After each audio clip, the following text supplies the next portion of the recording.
How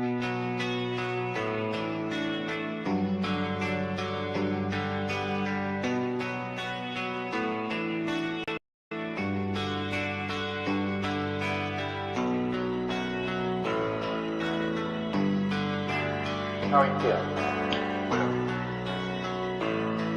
How long have you been here? 3 months, May 17th. And what brought you? That's difficult to answer.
I'm not clear. How is it that playing the piano for people has eventually resulted in your being here in the hospital?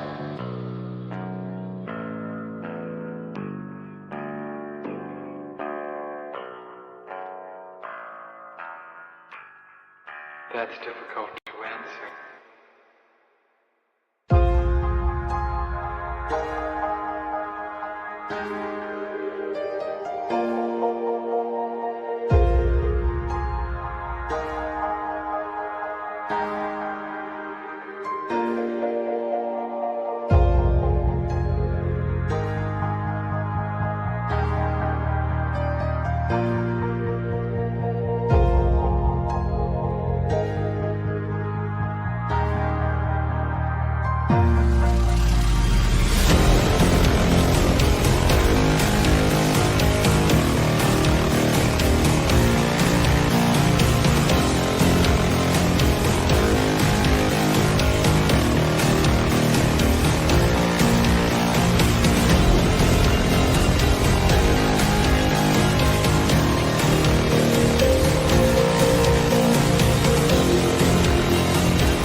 this the end? There's a noise inside my head of crying people facing death.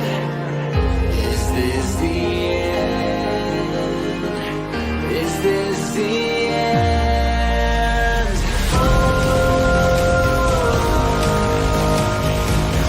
I'm burning in the dystopia.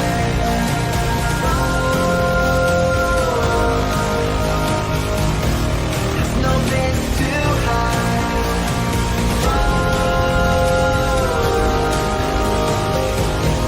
I'm burning in the dystopia.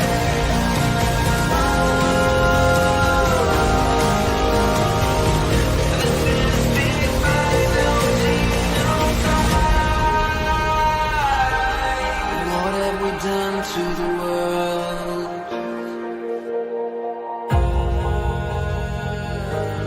What have we done to the world?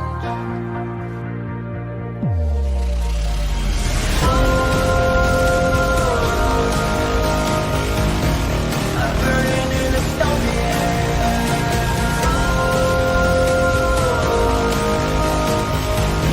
There's no place to hide.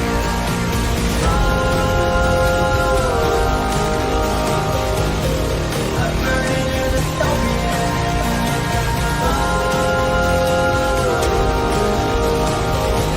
This is the final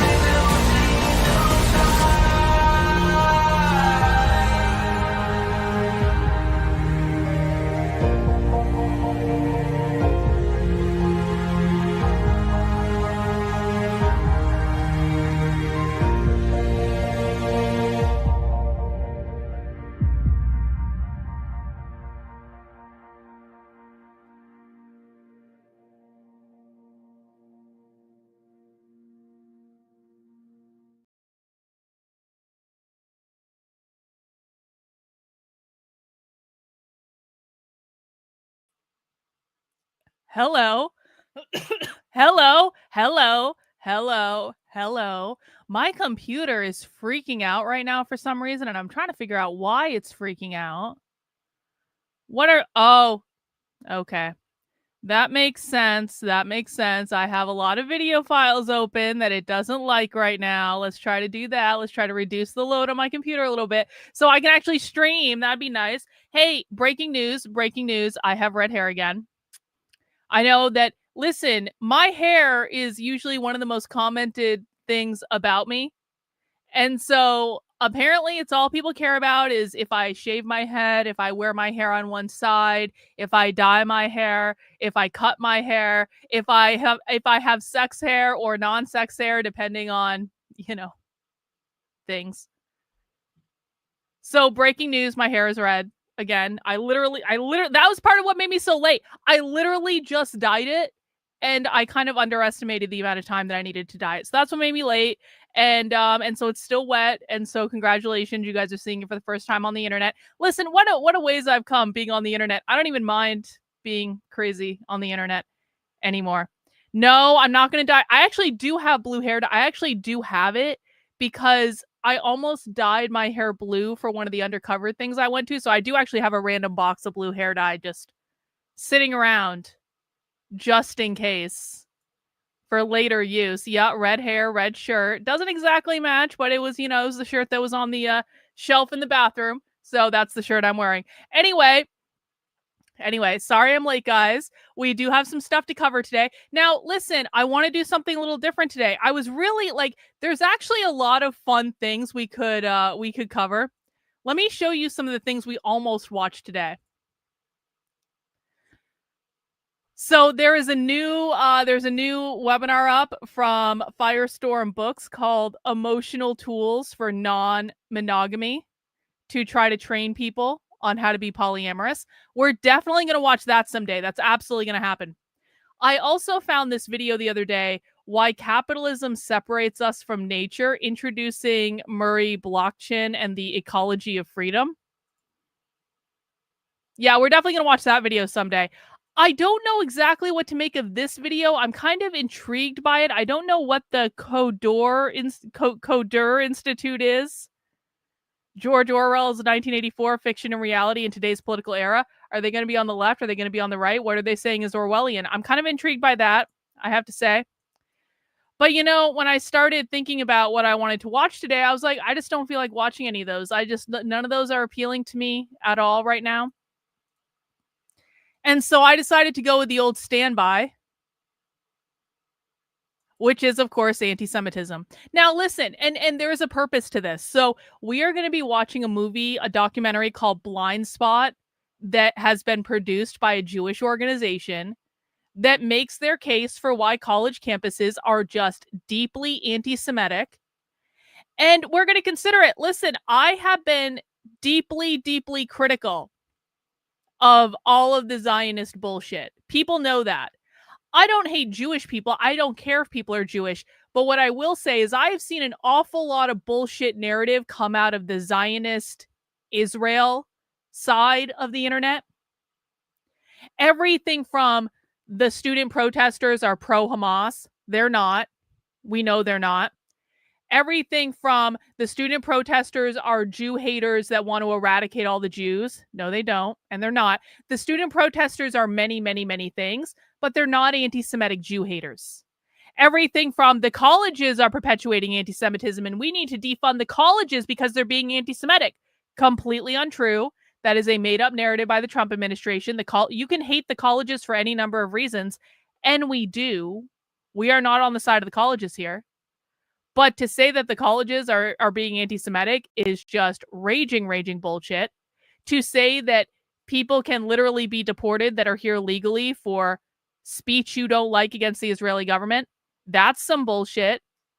And so, you know, I've been deeply, deeply, deeply critical of that side because we watch the student protesters. We listen to the student protesters. We actually listen to them. We listen to their rallies. We listen to their speeches. We listen to their presentations on the internet. We know exactly and precisely what they're saying. And the Trump administration's lying about it. And the conservative Zionists are lying about it. And they have just pumped all of this bullshit into the conservative sphere that is completely unhinged from reality.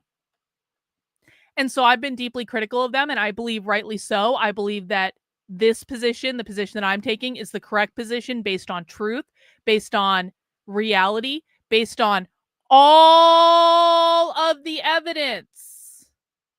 All of the evidence. There is not a single ounce of evidence that says there is rampant anti-Semitism on the left. It's completely unsupported. However, I do pride myself on being intellectually honest.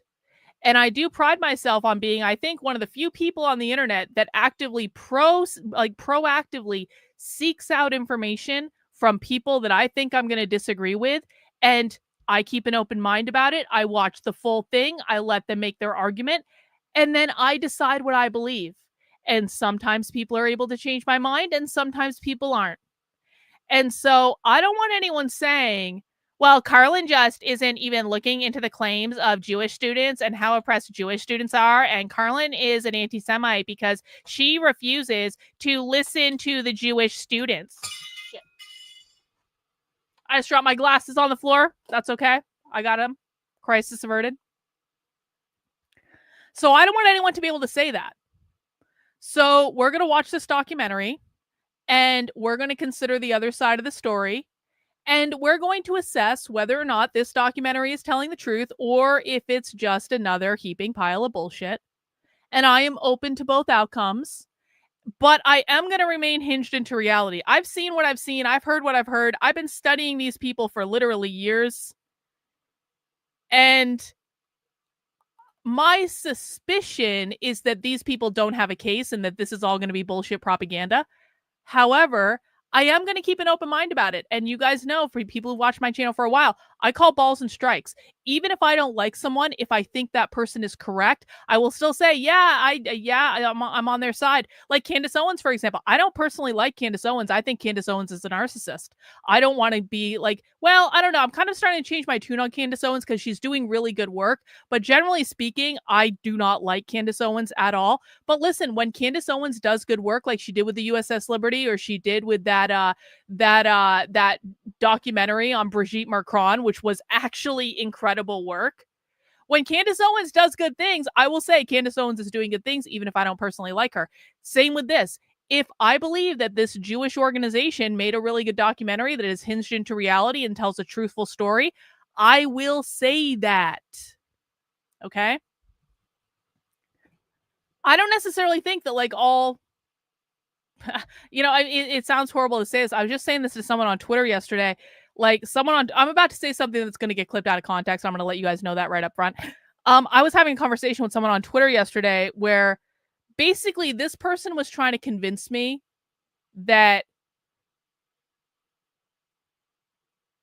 I'm trying to recollect it, or I'm trying to decide if I even want to say this on the internet. This person who I really like and really have a lot of respect for was trying to convince me that the student protesters were like deeply anti-Semitic. And I was like, nah, girl, no. That's not true. I know that's not true. And anyone who watches my content knows that's not true. And this person said, no, Karlyn, you don't understand. You can listen to this detransitioner that's Jewish and she'll tell you the same thing. And I was like, my first instinct to that comment was, well, I've seen so many fucking Jews lie about this that I'm just not inclined to listen to any of them anymore. That is my first instinct about this. And then I kind of thought about it. I was like, listen, I know exactly what detransitioner you're talking about. I literally know which Jewish detransitioner you're talking about. And I know that Jewish detransitioner has lied.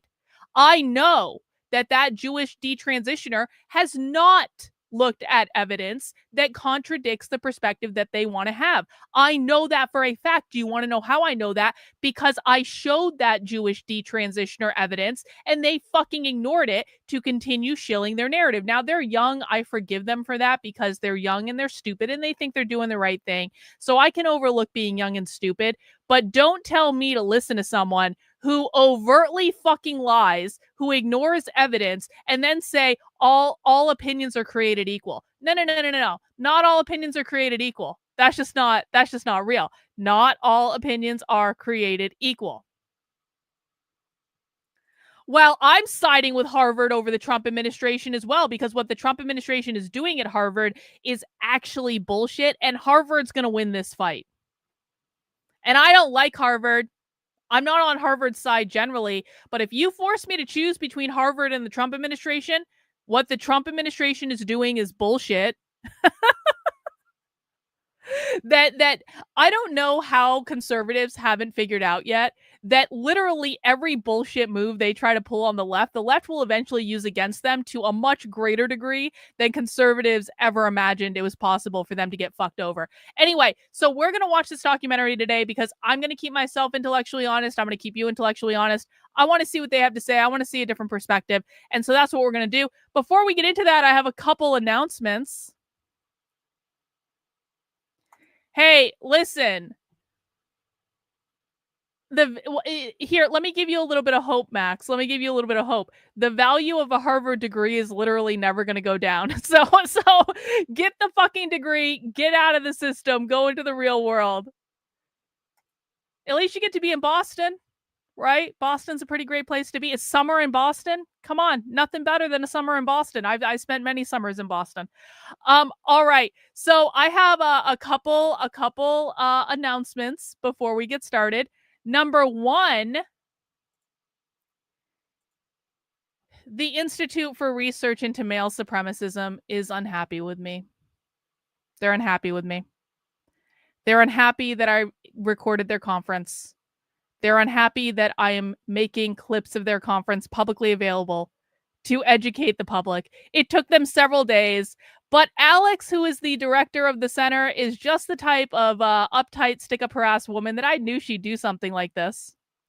And so Alex filed a DMCA takedown request with Substack to get my initial highlight reel, the 2-hour highlight reel, taken down. Now, Alex doesn't have a leg to stand on here because I'm an independent journalist covering a public interest event.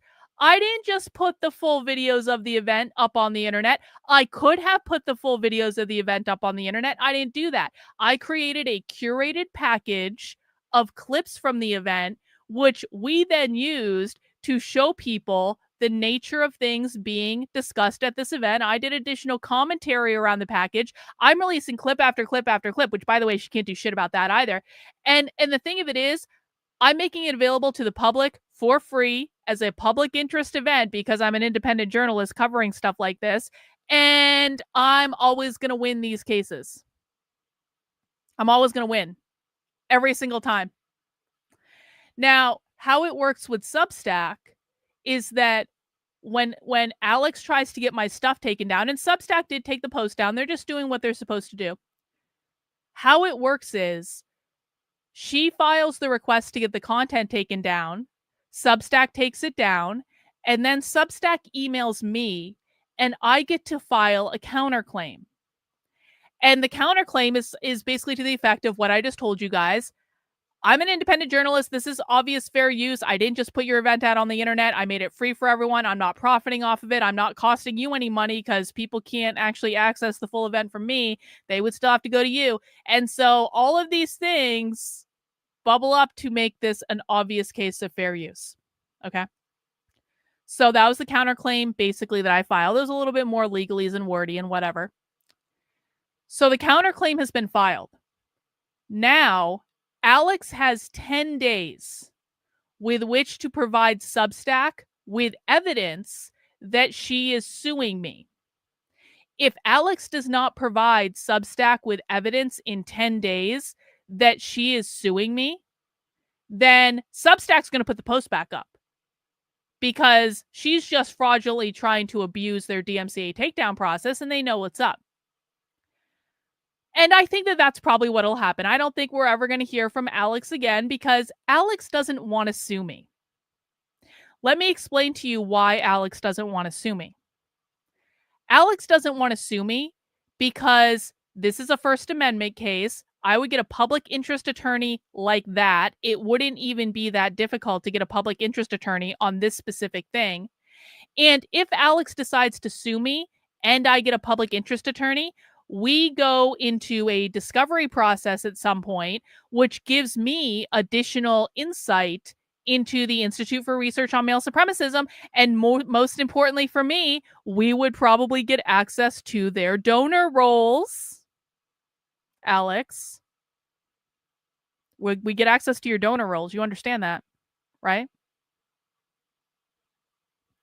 So if Alex wants to go through the discovery process with me, I mean, I guess that's an option. I guess she could do that. Or she could just accept the fact that I'm openly oppressing her ass on the internet. Yeah, Alex, I'm oppressing you. You're going to accept your fucking oppression because it's not my fault that you made an event publicly available to the public that anyone could sign up for. It's not my fault that you fucked up and that we outplayed you. And so you're going to take your fucking oppression, exactly what I'm giving to you, and you're going to swallow it. Because the alternative to you swallowing the oppression that I'm fucking giving to you is that I get to see inside your organization more than I already have. And so if you want to play that, and by the way, Alex, I'm going to win anyway. And any lawyer is going to tell you that. So far as I'm concerned, I like this little game that we're in now. Alex could have just been quiet. She could have just accepted that I'm oppressing her ass on the internet. She wants to be oppressed anyway. She's built an entire field of study literally around oppression. She wants to be oppressed, so I'll give her what she wants. But I like this little game because she's got a very tough choice to make. Does she let me continue to expose her event on the internet, which I'm going to do anyway? Because there ain't nothing that she can do to stop me, because it's not like that was my only recording of the event. I mean, come on. I have like backup after backup after backup recording. I'm still going to be releasing clips because ain't shit she can do about it. So we're going to see what she does. And in the meantime, it doesn't really change anything in regards to me releasing clips. In fact, because I was so excited that Alex has invited me basically to a discovery process if she decides to see this through, I decided to release another clip today to celebrate. Now, if you guys watched my interview with Kim Iverson, then you saw this clip on Kim Iverson's show. But do you guys want to watch this clip? Because this basically, I think that this is just so indicative of the type of event that Alex put on at the Institute for Research into Male Supremacism. This clip, why is my I know exactly why my computer is so slow. It's because I have too much video on my desktop right now. This clip is the struggle session that happened at the conference, which is just kind of hilarious if I'm honest about it. So what happened is a person at the Institute for Research into Male Supremacism asked a question, kind of a little innocent question in the chat. They basically said, and I'll pause and we'll read the question when it comes to that. They basically said something to the effect of, are trans women in women's sports an example of male supremacism? Let's watch the struggle session that ensued at the conference when they asked that, shall we? Let's watch the struggle session. Thank you so much, Kat. I did just want to make a quick comment at present because we've had some, I would say, an inflammatory comment in the chat. Okay, so here's the question. Does the appearance of trans women who have gone through normal XY puberty in women's sports competitions qualify as male supremacy? That's actually a perfectly nice question. Hey, Judy, I put it up on the Substack, so you can find it there. I put it up earlier today. And then you can see here, I documented the entire chat. So if you guys want to see the whole chat, just pause the video at this point. I don't want to read all this stuff, but basically the chat was like very upset about this question. So you can see that. We have removed that user just because it's not how shit works here. Apologies for me swearing. But for those who are unfamiliar with how the IRMS defines male supremacism, I want to be very clear when I state this, that our organizational definition is specifically focused on the power that cisgender heterosexual men have in society. And this is something that negatively impacts both cis and trans women, trans men, and gender non-conforming folks across the globe. If you are not open to that, please do not stick around. I'm not mincing words here. This is not the space. Apologies for coming off slightly aggressive, but there has been some discussion in the chat. And I want to make that clear that this is an inclusive and safe space for our panelists, for our attendees, and for the people who are part of the IRMS today. Apologies, Kat, that happened during your presentation, but if it was going to happen at any point, it was probably that one. All right, so we got that clip. So that went up today.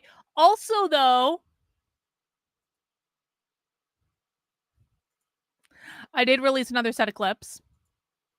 And if you watched the she is trying to get the full highlight reel taken down on YouTube, by the way, as well. She submitted a privacy complaint for that, which is so stupid because one of the attendees like basically put her email on the slide. And so I guess they're trying to say that because an attendee at the conference put their email address on the slide, I'm committing a privacy violation by putting that video on YouTube. We'll see if that holds up. I tend to think that that's not going to hold up, but we'll see. We'll see. I guess she's trying so hard. But in the meantime, what I did is I released this clip, and this is actually, you know what? I want to show you guys some other stuff. So this was one of the presenters at the conference. Oh, I'm so annoyed that my computer is being so slow right now, but I can't shut down the video stuff that I have on my computer right now.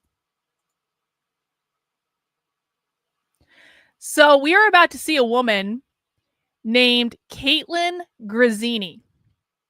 Now, I didn't have time to do research on these people during the conference because, there's just a lot going on, a lot to manage. But I am now doing research into the different presenters at the conference. Karlyn Borysenko, Cultural Studies PhD at the University of California, Davis. She's a PhD student and she is a lecturer. So you can see here, she is a lecturer at the University of California, Davis. PhD student at the University of California, Davis. That's who we're about to watch. And I found something interesting from Caitlin. On my alma mater's website, it always comes back to Boston University. Always. Graziani. Yeah, I don't know how to speak Italian, okay? James Jones. I don't know how to do that. Whatever. Caitlin apparently had a paper published at Boston University, which pains me so much. Anyway, the title of that paper is, check this out. You guys are going to love this. Your children's body is your private property. White supremacy and settler colonial rhetoric among the far and alt-right. That is the title of the paper that Caitlin published at Boston University. It's a little on the nose, isn't it? I saw that and I was like, oh shit. It's a little on the nose, isn't it? As a reminder, I say this all the time. The definition of capitalism matters. The definition of capitalism that the left uses is private property ownership. That means many things.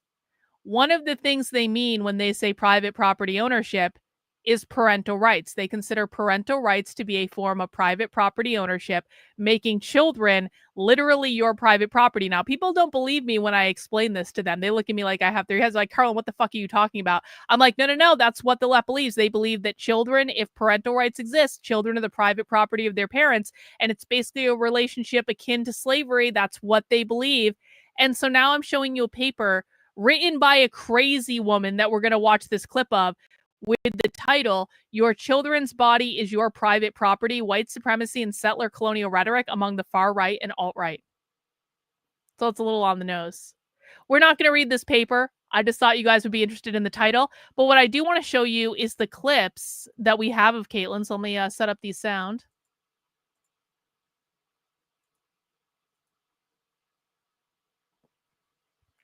I always look so weird when I dye my hair for the first time. I always look so weird when I have a new hair color. Whatever. I do like the red, though. You guys like the red hair, right? I like the red hair. Now it's crazy. Now I've made the hair crazy. Oh, well. It'll settle down. Anyway, we're not here to talk about my hair. We're here to watch clips of crazy leftists on the internet. All right. So this is the clip of some clips of Caitlin from the conference. And I just have to say, Caitlin was one of my favorite presenters because, well, let me just play this clip. The first thing that we learned from Caitlin is that things like NoFap and No Nut November are really fascism. So anti-masturbation movements in the manosphere are literally fascist. Apparently, they're heterosexist. They're also racist. I don't know what heterosexism or racism or fascism has to do with whether or not men choose to jack off, but you know, you learn something new every day. And Caitlin is a PhD student at the University of California, Davis. So obviously she knows better than anyone. Let's listen to what Caitlin had to say about this. Other studies show that NoFap serves as an entry point for men into more explicit manospherian content through its reification of heterosexist, ableist, and racist hierarchies. So in this way, anti-masturbation and anti-porn ideology finds itself cozied up to emerging fascisms. The Proud Boys meetup document, titled The States of the Congregation, outlines expectations for Proud Boy members. The middle section of this document is dedicated to outlining what's called the 3 degrees, and these mark levels of Proud Boy membership. You can only be considered a member of the Proud Boys if you were assigned male at birth, currently identify as male, and have been initiated through the 2nd degree. Given that the 2nd degree determines if someone's a full member of the Proud Boys, it's important to look at what it's asking. A subsection under the 2nd degree outlines the appropriate masturbatory behaviors for members. This is actually titled No Whiteness. The section is short and it's worth quoting in full, so I'm going to do that now. Quote, a Proud Boy may not ejaculate alone more often than once every 30 days. That means he must abstain from pornography during that time, And if he needs to ejaculate, it must be within 1 yard of a woman with her consent. The woman may not be a prostitute. This is our religion, and our Pope is the religion's founder, Dante Nero. Men who are away from their wives for extended periods of time have requested video conferencing as a way around the 1 yard rule. This is not allowed, end quote. So the Proud Boys are really drawing a direct correlation between being a good nationalist soldier for Western civilization and anti-porn and anti-masturbation. The founder of the Proud Boys, Gavin McInnes, refers to NoFap in an article in the far-right publication Talkies Magazine in 2015, where he talks about the dangers of pornography, masturbation, and social decadence. Gavin McInnes' article begins with lamenting spoiled millennials, presumably male, who are surrendering to the overbearing, out-of-touch feminists. McInnes discusses a solution: no pornography or masturbation more than once in 30 days, sounding much like the start to his Proud Boys clause a year later. 1 year after that, Alexander Rhodes appears on a talk show hosted by Gavin McInnes, and months later, the Proud Boys are founded. All right, so that was our first video on Caitlyn, but I've got some more. So in this one, Caitlyn asserts that being part of like self-improvement in the manosphere is literally the same as Hitler. Listen. 3 years after that, a thread on 4chan titled Self-Improvement General displays a post explicitly linking self-improvement to fascism titled Hitler is unironically my role model. Self-actualization comes in the form of modeling oneself as a capable fascist individual. Self-improvement general threads push for abstinence from porn and masturbation, citing both declining testosterone rates and anti-Semitic conspiracy theories that Jewish people created the porn industry to destroy the white race, particularly through the normalization of interracial sex. David Duke, neo-Nazi and former Grand Wizard of the KKK, claimed that Jewish people, quote, see pornography as a weapon of revenge for real or imagined European wrongs against Jews from the time of Romans to the modern day, end quote. The logic goes that more than being motivated by just profit, Jewish people in the porn industry actually seek to destroy Western civilization by addicting young white men to porn. This addiction also pushes them to greater heights, driving them to trans, gay, and interracial pornography. The subsequent demasculinization of white men ultimately is figured as the destruction for the white race. This plays into the alt-right theory of white genocide and the preoccupation with declining birth rates. Of course, this connection is not new. Several pages of Mein Kampf detail the spread of syphilis via Jewish sex workers, which to Hitler jeopardized the continuation of the Aryan race. The Nazis' umbrella term for pornography, sex work, queerness, and abortion is sexual Bolshevism, which referred to the progressive cultural movements and was linked to perceptions of sexual degeneracy. This echoes the contemporary far-right's usage of cultural Marxism. And the term cultural Marxism broadly refers to a claim that a cabal of Jewish elites are using modern culture and progressive movements as a means of weakening the Western population, making it susceptible to take over. One post on 4chan states, self-improvement is absolutely political. The Jews, globalist elites, whoever you want, have put a lot of time, money, and effort into destroying our people. They've poisoned our well with pornography, race mixing, video games, degeneracy. They have dedicated everything to ruining us. Self-improvement general is us fighting back. They need you to be a useless fat virgin, neckbeard with cystic acne and no friends. It terrifies them to consider that we aren't what they want us to be. That there exists a group of physically fit, handsome, sociable, successful, hygienic, happy, independent, capable, and competent men out there who are ready to destroy everything they have done so far. And that's not our last clip of Caitlyn. We got one more of her. You guys can see with the types of PhD the University of California are pushing out, because in this one, Caitlyn says that families are fascism. Huh, sounds kind of familiar with the paper that we just saw her write, huh? Listen. The preoccupation with Western superiority and its vulnerabilities is one connection that brings anti-porn and anti-masturbation together with far-right ideology.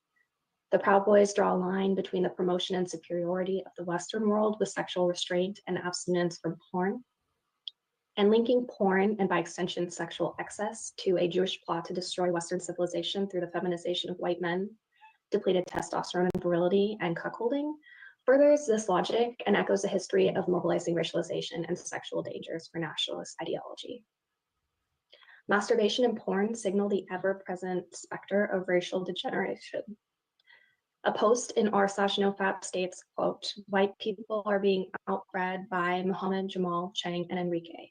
Don't fap, breed," end quote.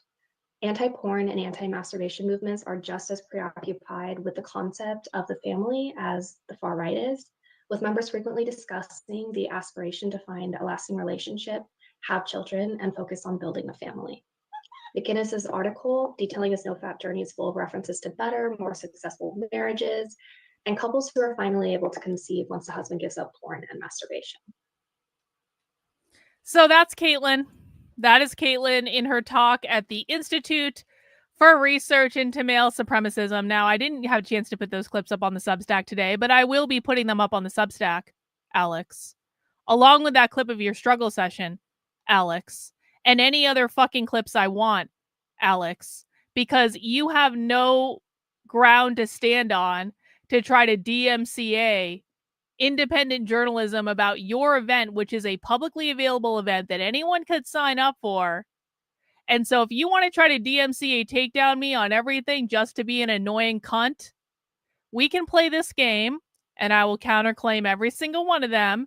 And then you get to decide if you want to sue me. And if you don't sue me, they go back up. And if you do sue me, we get to go through a nice little discovery process to get together, Alex, in which I get access to your organization and your donor list. So we'll see what the Institute for Research into Male Supremacism wants to do. But in the meantime, I'm just going to keep releasing clips like I have been the entire time, because that is what we do here, guys. We go undercover into leftist events. We show people what's happening behind closed doors. We show you what they talk about when they think that people like us aren't listening.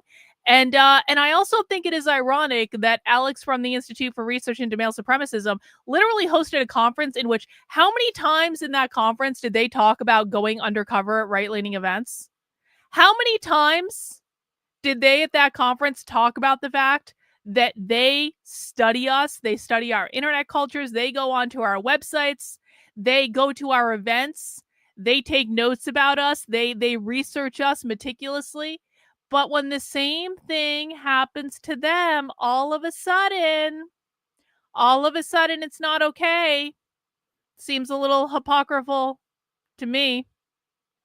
But you know what? The thing is, they're not used to people like us. They're used to pussies like the conservatives. No offense, conservatives, but you're pussies. Like, they're used to pussies like the conservatives that don't do anything, that never do stuff that maybe they're not, is not, that they feel like they're going to get caught or something because they're scared.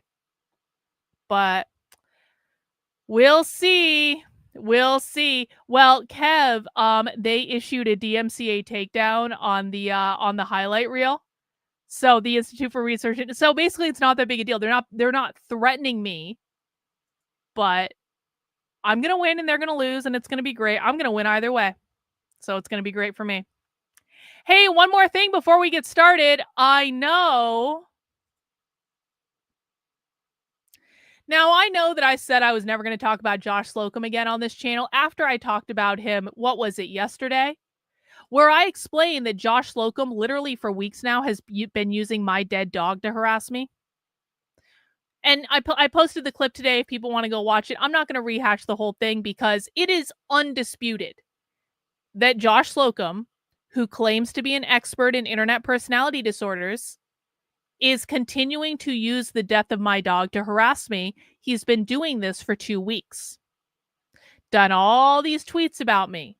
Talked about my dog multiple times. Did a whole fucking podcast episode where he talked about the fact that I wasn't actually upset over my dog dying in order to try to frame me as a narcissist, because that's the story that he has to tell people because he's a lying sack of shit on the internet. But I'm going to make one exception. And the reason I'm going to make an exception is I happened to just find this day. I wasn't actually looking for this. I was looking for something else on YouTube and this came up. Benjamin Boyce was premiering a podcast episode with Josh Slocum. very cluster B. And I was just like, you know what? Benjamin Boyce is an interesting character because I first met Benjamin Boyce 5 years ago when I left the left and did that whole thing. And I was on his show and he was on my show and we've talked, we used to talk a bunch of times. And then I had this horde of unhinged retards on the internet start spreading all this shit about me. And one of the first people they went to was Benjamin Boyce. Now, I never said anything bad about Benjamin Boyce. I actually really respected Benjamin Boyce because of his work he did on Evergreen. I thought that work was amazing. I think his Evergreen documentary is amazing. And so I never said a bad word about Benjamin Boyce. I only supported his work. I directed people to his work all the time. Never said a bad thing about him. Until several months ago, and I know there's people in the chat that remember this. Frank McCormick posted one of his insane threads about me, and it went viral, and Frank got all these views because this is what gets views on Twitter, is unhinged fucking retardia that is not grounded into reality at all. But and I expect that from Frank. Frank is off his psychiatric medication, as we all know. He's been off his psychiatric medication for a long time. He was so offended that I unfollowed him on Twitter that he started just obsessing over me. And anyone, by the way, that actually looks at Frank McCormick's Twitter feed can see that Frank McCormick is obsessed with me. I don't tweet about Frank McCormick. I tweet about things that actually matter. Frank McCormick tweets at least half the time about me, making AI art about me, writing whole Twitter threads about me, generally being an unhinged lunatic about me. You can see it on his Twitter feed. It's all public information. You can look for yourself and decide if I'm making anything up. In the replies on that Twitter thread, Benjamin Boyce swooped into the replies. Someone said to Frank, "Is this all true?" And of course it wasn't true. It's all unhinged bullshit. It's been unhinged bullshit for years. But Benjamin Boyce replied to that person saying, "Oh yeah, it's true. And here's this video as evidence." And the video that he posted was one of the videos that they got planted on me back in the day. The I Hypocrite video. Now, the thing of it is, though, I Hypocrite actually took that video down because I Hypocrite knew that video was bullshit. So he took it down a long time ago. Benjamin Boyce couldn't actually find the original video. What he found was a re-uploaded video that someone else took and re-uploaded on the internet. I guess I don't know exactly when this happened, but I know it was a re-uploaded video. The reason I know it was a re-uploaded video is it said on the video it's a re-uploaded video. So Benjamin Boyce couldn't find the original video because the original creator took it down because he knew it was bullshit. He went and found a re-uploaded video to swoop into the replies when no one mentioned him. I had never talked shit about him. I had never said a bad word about him. And he said, "Oh yeah, that bitch is crazy," and posted this re-uploaded bullshit video as evidence. Now, when my community saw that, a lot of people in my community really liked Benjamin Boyce and they really respected him. And so when people in my community saw that, a lot of people started replying to Benjamin saying, "What the fuck are you doing?" Because people that actually listen to me know that all that stuff is bullshit. I've debunked it on multiple occasions. I provided evidence. Of course, to people like Benjamin Boyce, evidence doesn't fucking matter unless it's helping you build a narrative that's convenient. I always mistook Benjamin Boyce for someone who is intellectually honest. No, he's not. He's selective about the evidence that matters to him. Certainly, when it comes to spreading smear campaigns on the internet, anything that disproves the smear campaign is not even looked at or examined. So a lot of people started going into Benjamin's replies saying, "What the fuck are you doing, Benjamin?" essentially. And Benjamin Boyce got so many replies that he deleted his post. Never took any responsibility for it. Never did any sort of update. Never said, "Oops, I didn't mean to post a re-uploaded video because the original one was taken down because the original poster knew the video turned out to be bullshit because it was all a smear campaign to begin with." Never said nothing. And so then I started just going into Benjamin Boyce's DMs. And I was like, "Benjamin, I'm just going to send you stuff about the left. I'm going to send you all this evidence I have about the left. I'm going to send you all the work I'm doing. And the reason I did that is not because I thought Benjamin Boyce was actually ever going to cover what I was doing at all, because obviously he's not an intellectually honest person, but because so many people used to ask me, Karlyn, have you sent this to Benjamin Boyce? Have you sent this to Benjamin Boyce? Have you sent this to Benjamin Boyce? Have you sent this to Benjamin Boyce?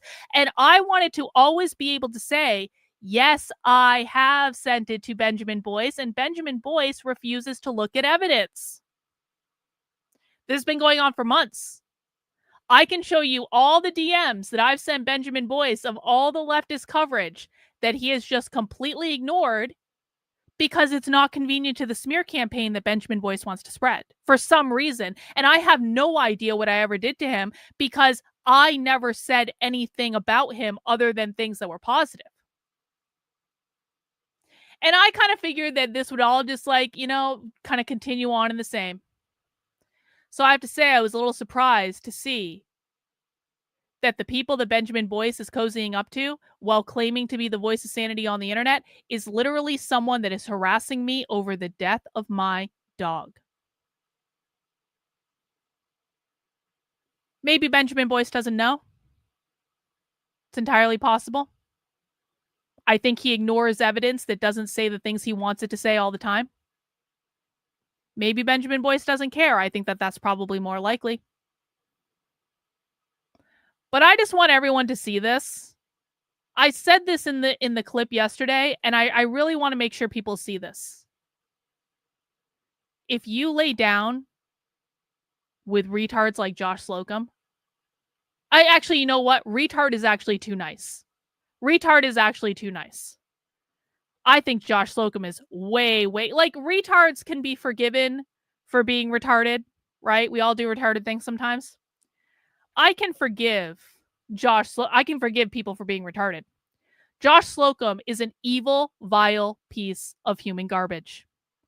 Josh Slocum has spread, and not just about me. Josh Slocum has spread lies all over the internet about people, claiming they have severe personality disorders that he has no evidence that they have. Josh Slocum has no experience or credentials or training to diagnose people with personality disorders. Josh Slocum is just working out his mommy issues all over the internet. And I have to say, the fact that Benjamin Boyce thinks this, the person who literally harasses people over their dead pets, is acceptable to platform. But no, let's ignore all this crazy shit going on with the left, which he's been doing for months and months and months and months and months. No intellectual honesty at all. No integrity at all. And I want to make sure people see it. I want to make sure people know who their heroes are. That's always been one of the positions that I've been in, for better or worse, is like, I got to peek inside their little fucking bullshit machine. And it all turned out to be fake and gay. And I think that one of the people that I'm most disappointed turned out to be fake and gay is Benjamin Boyce. Complete fucking fraud. Completely intellectually dishonest. And yeah, I think probably an awful lot of what Josh says is projected. Have you guys looked at his Twitter feed? He is fucking insane.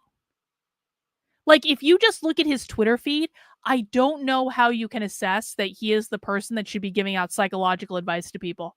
It's a horrible idea. It's a really bad idea. So I just want to make sure people knew. And I have put the link to the tweet in the chat. So if you guys feel the need to go and reply to that tweet, if you feel like you want to reply to that tweet and let Benjamin know what you think, go ahead. If you don't want to, that's fine too. I'm not going to tell anyone what to do. You guys got to make your own choices. But that was what I wanted to say. And I don't want people to continue to ask me about Benjamin Boyce. I really don't. And I know that not everyone watches everything that I do and not everyone is going to see this. But really, I'm kind of sick, because I do ask people all the time, who should I talk to? Who should I talk to? Who should I talk to? His name comes up an awful lot. And I'm just I always just kind of deflect around it. I'm I don't really think that's going to work out. I don't think that's a good idea. And now I'm saying, no. If you believe that platforming someone who is harassing people over the death of their pet is acceptable, you can those are your people. Benjamin Boyce has elected to align himself with the people who harass people over the death of a pet. That's his choice, man. He can lay in it. But I just want to make it very clear that I don't ever want to hear people ask me about him again, because that is a non-starter. That is a non-starter, exactly like James Lindsay's a non-starter. That's a non-starter in the same way that Tim Pool is a non-starter. It's a non-starter in the way that PragerU is a fucking non-starter. It is a non-starter. It is not going to happen. Of course, it's not convenient. I would like the opportunity to have a conversation with anyone, but I will not engage with people like this. It absolutely will not happen. So I just wanted to give you guys an update there. How about we watch this documentary, shall we?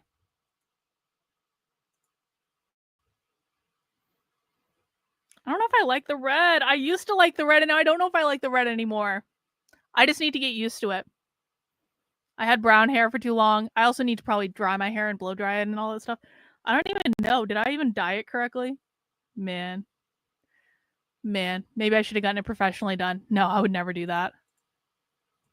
In all the years, okay, this is a side note, and this will only be interesting to women.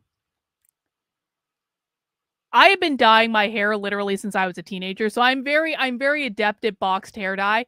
But every single time that I've gone to like a professional or a salon, it actually comes out worse than the boxed hair dye. Has anyone else had that experience? I'm like, you're like, why don't you get it professionally done? I'm like, A, it's fuck off expensive. B, it actually comes out worse. See, no, I'm never dyeing my hair black. Again, I have dyed my hair black before. Black never comes out. And it's too severe. I will dye my hair very dark brown. I will not ever dye it black again. It's too severe. It never comes out. You look like a fucking sullen teenager. Not doing it. All right, guys, we are watching a documentary about anti-Semitism on college campuses. We're doing this to keep ourselves honest, to make sure we're taking in multiple points of view. We don't want to be an intellectually dishonest shill like Benjamin Boyce. We want to make sure we listen to both sides of the story, because that's what intellectually honest people do. They listen to both sides of the story. So, mouth the like button if you have not already. Please subscribe to the channel if you have not already. We got to back up to the beginning here. We're going to give them their full hour and a half fair shake. This is Blind Spot, a documentary on campus anti-Semitism. Ooh. Dog.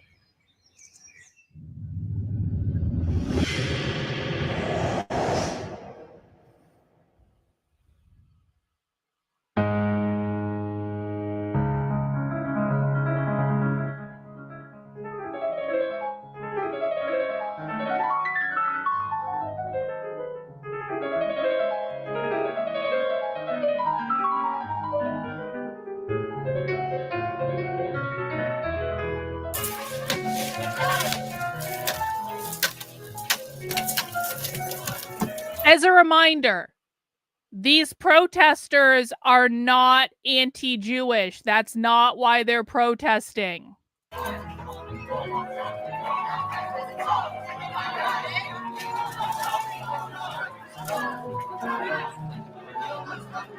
Anti-Semitism, while we call it society's oldest hatred, is also one of the most difficult to recognize because it morphs. It doesn't look the same in every generation. Anti-Semitism is always different. Okay. Throughout Jewish history. That's convenient, isn't it? The entire premise of anti-Semitism is that Jews have too much power, Jews have too much privilege, Jews are overrepresented. All our martyrs have a name! All our martyrs have a name! Jews are that elite that are behind the scenes manipulating things to their advantage. From killing Jesus Christ to bringing about disease, whether it was the bubonic plague or COVID, anti-Semitism takes whatever is the issue of the day and it pins it on the Jew.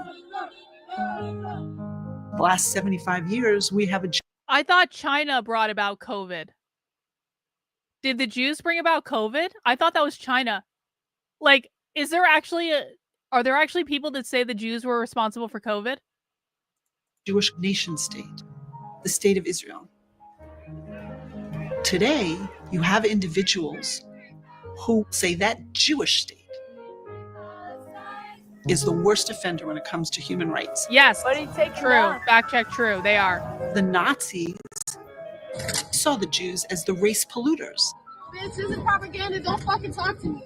But today, all Jews are white colonialist oppressors. White supremacists, we're Jewish. You're a white supremacist. You're a white supremacist. The Jews are once again to blame.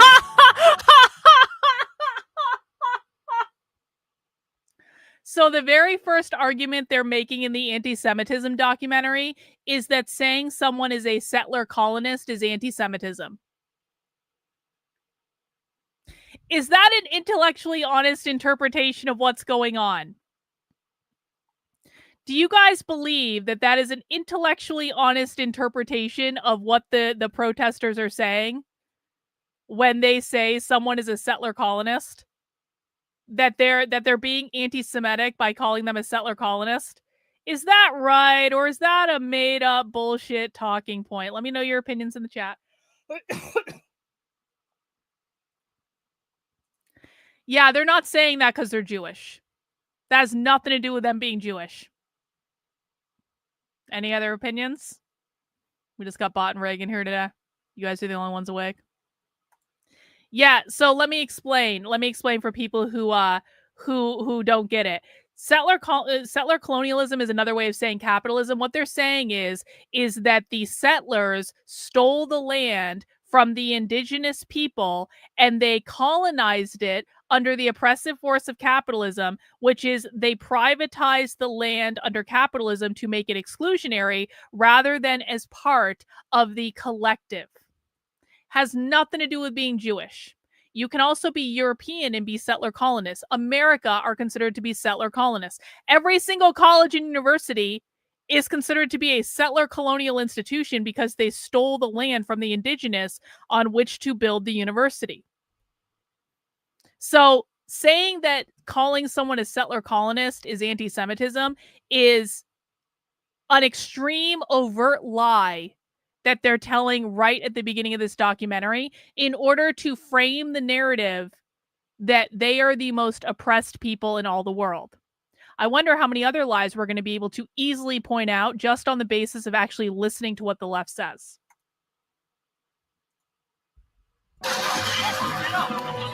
Colleges and universities were among the first places Yup, Australians to are see settler this colonists. resurgence of Jew hatred in the United States. But none of this is Jew hatred. How did Jewish life on campus become Literally unsafe none of this is Jew hatred. for Jews? If we are to be completely honest with ourselves, Jewish behavior. it's been building for years. Oh, no responsibility. Fed by extremist ideas, nourished by radical teachers, and tolerated by cowardly administrators. Today, each of you will have a chance to answer to and atone for the many specific instances of vitriolic, hate-filled anti-Semitism on your respective campuses. Ms. McGill, at Penn, does calling for the genocide of Jews violate Penn's rules or code of conduct? Yes or no? If the speech turns into conduct, it can be harassment. Yes. I am asking specifically calling for the genocide of Jews. Does that constitute bullying or harassment? It is a context-dependent decision, Congresswoman. It's a context. What Elise Stefanik is saying from the river to the sea, Palestine will be free, is calling for the genocide of Jews. Now, that is also fundamentally untrue. They're not calling for Jews to be genocided, but Elise Stefanik's presupposition to this, which they're not including for context, is that people chanting from the river to the sea, Palestine will be free, they're saying that that is a call to genocide the Jews when it's not. Context-dependent decision, that's your testimony today. Calling for the genocide of Jews is depending upon the context. It's not what they're doing. Or no? If the speech becomes conduct, it can be harassment. Yes. Conduct meaning committing the act of genocide? You think college Dr. students are Gay, committing the act of genocide? At Harvard, Does calling for the genocide of Jews violate Harvard's rules of bullying and harassment? Yes or no? Anti-Semitic rhetoric, when it crosses into conduct that amounts to bullying, harassment, intimidation, that is actionable conduct, and we do take action. So the answer is yes, that calling for the genocide of Jews violates Harvard Code of Conduct, correct? Again, it depends on the context. It does not depend on the context. The answer is yes, and this is why you should resign. These are unacceptable answers across the board. Do you think they should step down? I certainly think the three of them should step aside. And I don't ever want any student, I don't care if you're Jewish, if you're Muslim, I don't want anyone to be afraid to go to class, to be who they are. Why are they afraid to go to class? Resigned following controversial statements regarding anti-Semitism. The president of Harvard University, Claudine Gay, resigned today, weeks after her controversial testimony before Congress. On many college campuses, even people who are committed to the civil rights of every other group in this country often have a blind spot when it comes to Jews. Wow. While the problems have gotten worse and worse, young people are now taking the initiative more and more, fighting anti-Semitism, taking charge themselves. I admire the courage of these students who are standing up to anti-Semitism within their college campuses, within what should be a safe space for everyone. This is Can we create the places where that complexity, that nuance, that real debate can happen on our campuses? Extremely woke. But we're giving it a fair shot. They can make their case.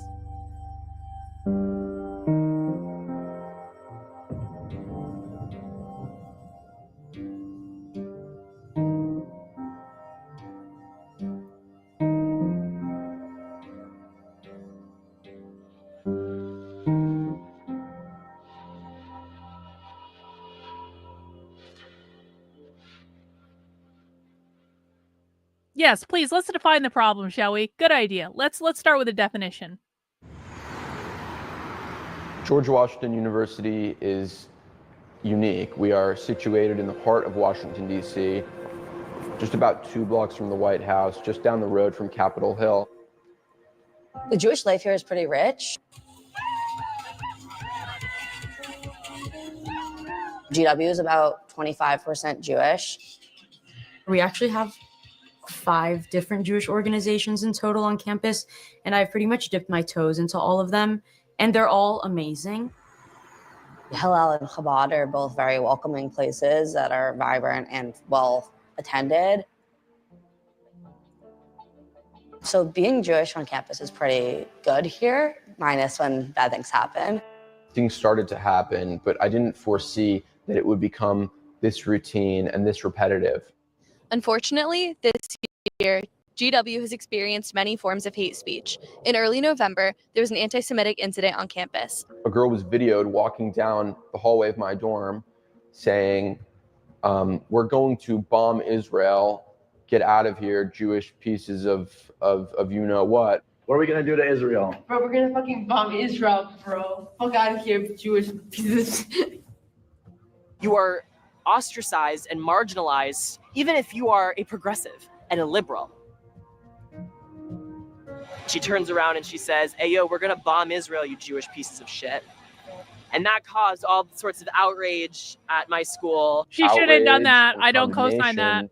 But that soon splintered into a debate on which aspects of what she said were anti-Semitic. Was it just the mention of Jews specifically, or was it also the call to bomb Israel? We're never going to get rid of anti-Semitism, but what we do need is to make sure that our society, A, begins to understand what anti-Semitism is, B, begins to understand what Jewish identity is, and C, begins to see the harassment and discrimination that's taking place for what it is, and not confusing it anymore, or allowing themselves to be confused into thinking that it's a political debate. It's not a political debate, and discrimination of Jews is not speech. Criticism of Israel is, of course, okay. That's discourse that we can have, but the call to bomb Israel, the only nation for the Jews in the entire world, is also anti-Semitic. Israel. The call to bomb Israel. By the way, Israel has dropped more bombs on Gaza. It's my understanding, and please correct me if I'm wrong, always fact check me. It's my understanding that Israel has dropped more bombs on Gaza than were dropped during World War II. But the call that maybe bombing Israel when Israel is literally bombing the shit out of Gaza. No, that's anti-Semitism. That's anti-Semitism. Okay. All right. Yeah, sure. Okay. As an inherent part of being Jewish, as being Jewish is part of Israel. Rules for In the thee, Torah, but not for me. You read Jerusalem and Israel so many times, you can't take Israel out of being Jewish. It really becomes personal because as a Jew, you're so Criticism, connected to Israel. Oh my and God. I think it's like somewhere that I feel like is a home for me. It is our ancestral and indigenous Then homeland. go there. Zionism is a movement that says to Jews, you have a right to self-defense, you have a right to sovereignty, you have a right to self-govern in your indigenous ancestral homeland. Then all of these students should go to Israel. They all need to go to Israel. They all need to live in Israel. They need to get the fuck out of the United States. They need to stop trying to influence United States elections. They need to stop donating money to US politicians. And they need to stop taking our fucking money. Go the fuck to Israel if you think it's so great. It's your ancestral homeland. Go home. I will support not bombing the fuck out of Israel if all of the people who say that you can't criticize Israel because it's anti-Semitism go live in fucking Israel. And I think that's a pretty reasonable trade, to be honest. Here's the trade. If all of the Zionist shills in the United States that want United States foreign policy to be built entirely around sending all of our money to Israel and sending our men and women in the military to die on behalf of Israel, I think that if all the people who want us to do that, if all the Jews specifically who want us to do that, just go move to Israel. Get the fuck out. And if all the people who keep saying you can't criticize Israel or you're an anti-Semite go live in fucking Israel, then I will absolutely support that we don't bomb the shit out of Israel. I think that would actually be really rude. We sent them all to live there. We should allow them to live there peacefully and happily. And we should withdraw all of our money from the region because, you know, the Jews are super smart and everything, so they can make their own fucking money and they can figure out their own shit. They don't need our money anymore. So I think this is a pretty fair trade. They can go live in their ancestral homeland and we won't bomb them. And I think, you know, everyone's going to be happier. If you're going to deny that the Jews have an ancient history in the land of Israel, if you're going to deny that Jews are indigenous to Judea, and you're going to demand that Jews accept this distorted identity and erase, right, what is unique about Jewish identity, deny Jewish history, Jewish culture, Jewish heritage, that is going to enable and facilitate anti-Semitism on your campus. Wow. If you don't support Israel, you're the facilitating GW Hillel anti-Semitism. and myself organized a discussion with Noah Tishby, who's Israel's special envoy to combat anti-Semitism. Thank you. Thank you. I think that a lot of students would benefit from hearing her speak about how anti-Zionist discourse can become very dangerous and anti-Semitic. It's not cool to call on like death for the Jews. Nobody walks around and says that, right? But whereas before, the world kind of said, let's just rid the world of the Jew and everything would be fine, right? Today, some people are actually saying, let's just rid the world of the Jewish state and everything will be, it's all going to be fine. It's the same. It's exactly the same. Wow. And we need to know to identify that. Anti-Semitism comes in various shapes. It comes on the extreme right. Jews will not replace us! Jews will not! So on the extreme right, it sounds like the classic anti-Semitism, the good old, Jews will not replace us, that kind of thing, Confederacy flags and the Jews being the vermin and like dirty and whatever. And on the left, it sounds like Israel's ethnically cleansing the Palestinians. Yes. For 75 years, you are. There's been ethnic cleansing. Because Israel's not a perfect country, but it's not fucking ethnically cleansing anybody. Anti-Zionism. You're just bombing the shit out of their land, making it uninhabitable, not allowing food to be brought in, raping the Palestinian prisoners in your own facilities, protesting in your fucking Knesset for the right for you to rape Palestinian prisoners. I see videos of children being blown up in Palestine every fucking day. You're trying to tell me you're not ethnically cleansing? You're trying to ship the Palestinians all over the world. No one wants to take them? Because you want them off that property? Because you want that property to yourself? Because you don't care if you have to kill every fucking last person in Gaza to get that piece of beachfront property for yourself? Please. Anyone with a working brain knows exactly what Israel's doing in Palestine. We've known since the beginning. It is very, very, very, very obvious. And anti-Semitism are not defined in the code of conduct here. Jewish students felt, how can the university adequately respond to incidents of anti-Semitism if they haven't even defined what anti-Semitism is? The International Holocaust Remembrance Alliance definition of anti-Semitism represents the Jewish experience of anti-Semitism today, including when anti-Semitism is masked as anti-Israelism or anti-Zionism. It says what anti-Semitism is, and more importantly, it has examples relative to Israel. If you see double standards towards Israel, if Israel is being demonized or delegitimized in the same way that these things have been done to the Jewish people for centuries, that might well be anti-Semitism. Wow. We thought that this would be the appropriate definition to propose to the Student Association to accept.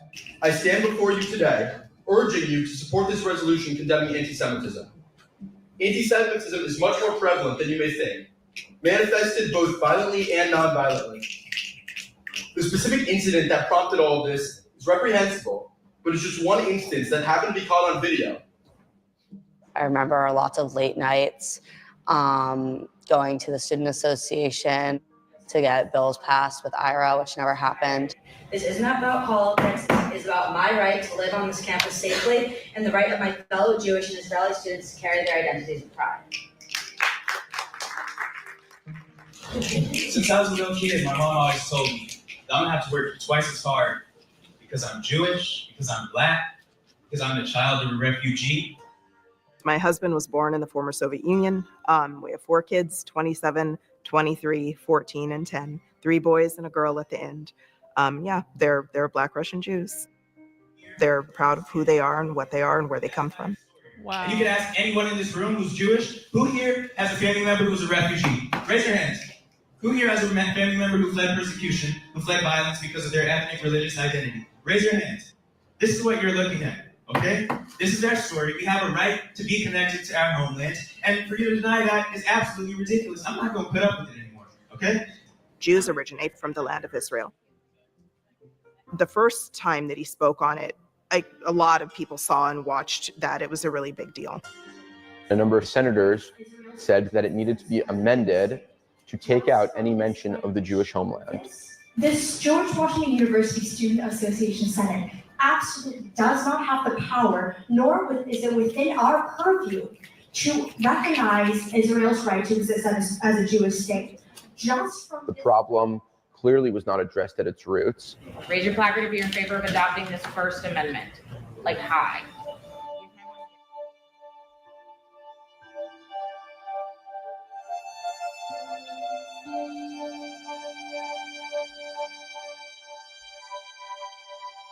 Anti-Semitism continued on this campus.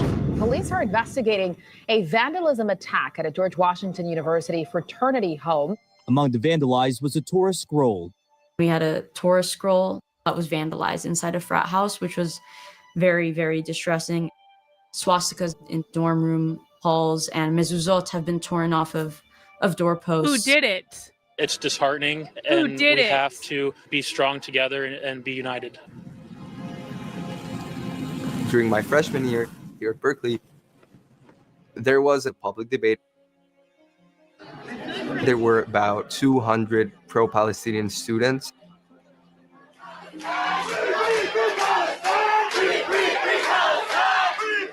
They started screaming, "You're a murderer, you're a terrorist, true. you're a Good point. supremacist."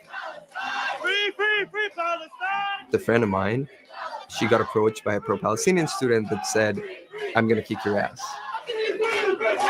What did she do? I went back home and I started crying. I was so shocked at what happened. I never really experienced hate the way I experienced it that day. So many freshmen, myself included,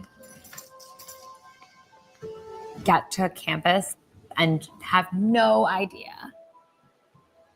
first of all, how to even talk about anti-Semitism. Second of all, how to recognize it. So when they see it the first time, they're like, oh my God, what do I do? At Tufts University, it's one of the most anti-Semitic schools in the country. There was a GroupMe chat that was created for all freshman students. One of my peers mentioned that he was Jewish. My first reply was, you are only acceptable as a Jewish student if you reject this one aspect of your Jewish identity, being your connection to Israel or Zionism. Really? What Bullshit. Notre Dame has been doing is trying to think, how do we be more inclusive of other identities? And what I found in my experience of working with the administration is they do want to do good work and they want to make sure every student feels like a part of the Notre Dame family, which I'm a huge fan of and I support. It's just like alerting them of problems on campus, like resource inequities. And I've never taken it to be like on the Jews purpose want or more anything. funding, Like it's okay. just something that wasn't addressed or wasn't thought of. And largely, like my efforts with the administration have been positive. And so I've been really thankful for that. I have a professor who wrote a recommendation for me and he asked me all these questions about what is it like to have my Jewish identity develop in a Catholic environment.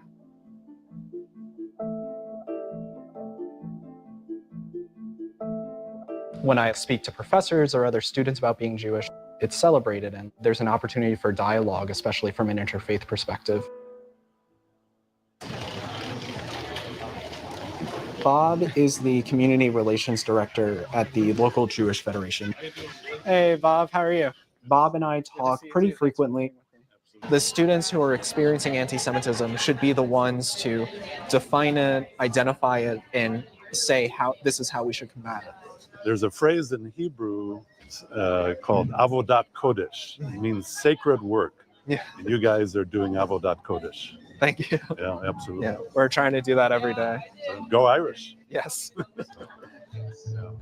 For far too long, outsiders have tried to speak for Jewish students, tell them how to fight anti-Semitism, but it's really students that are experiencing the anti-Semitism on campus. So we've realized that we need to take on the fight.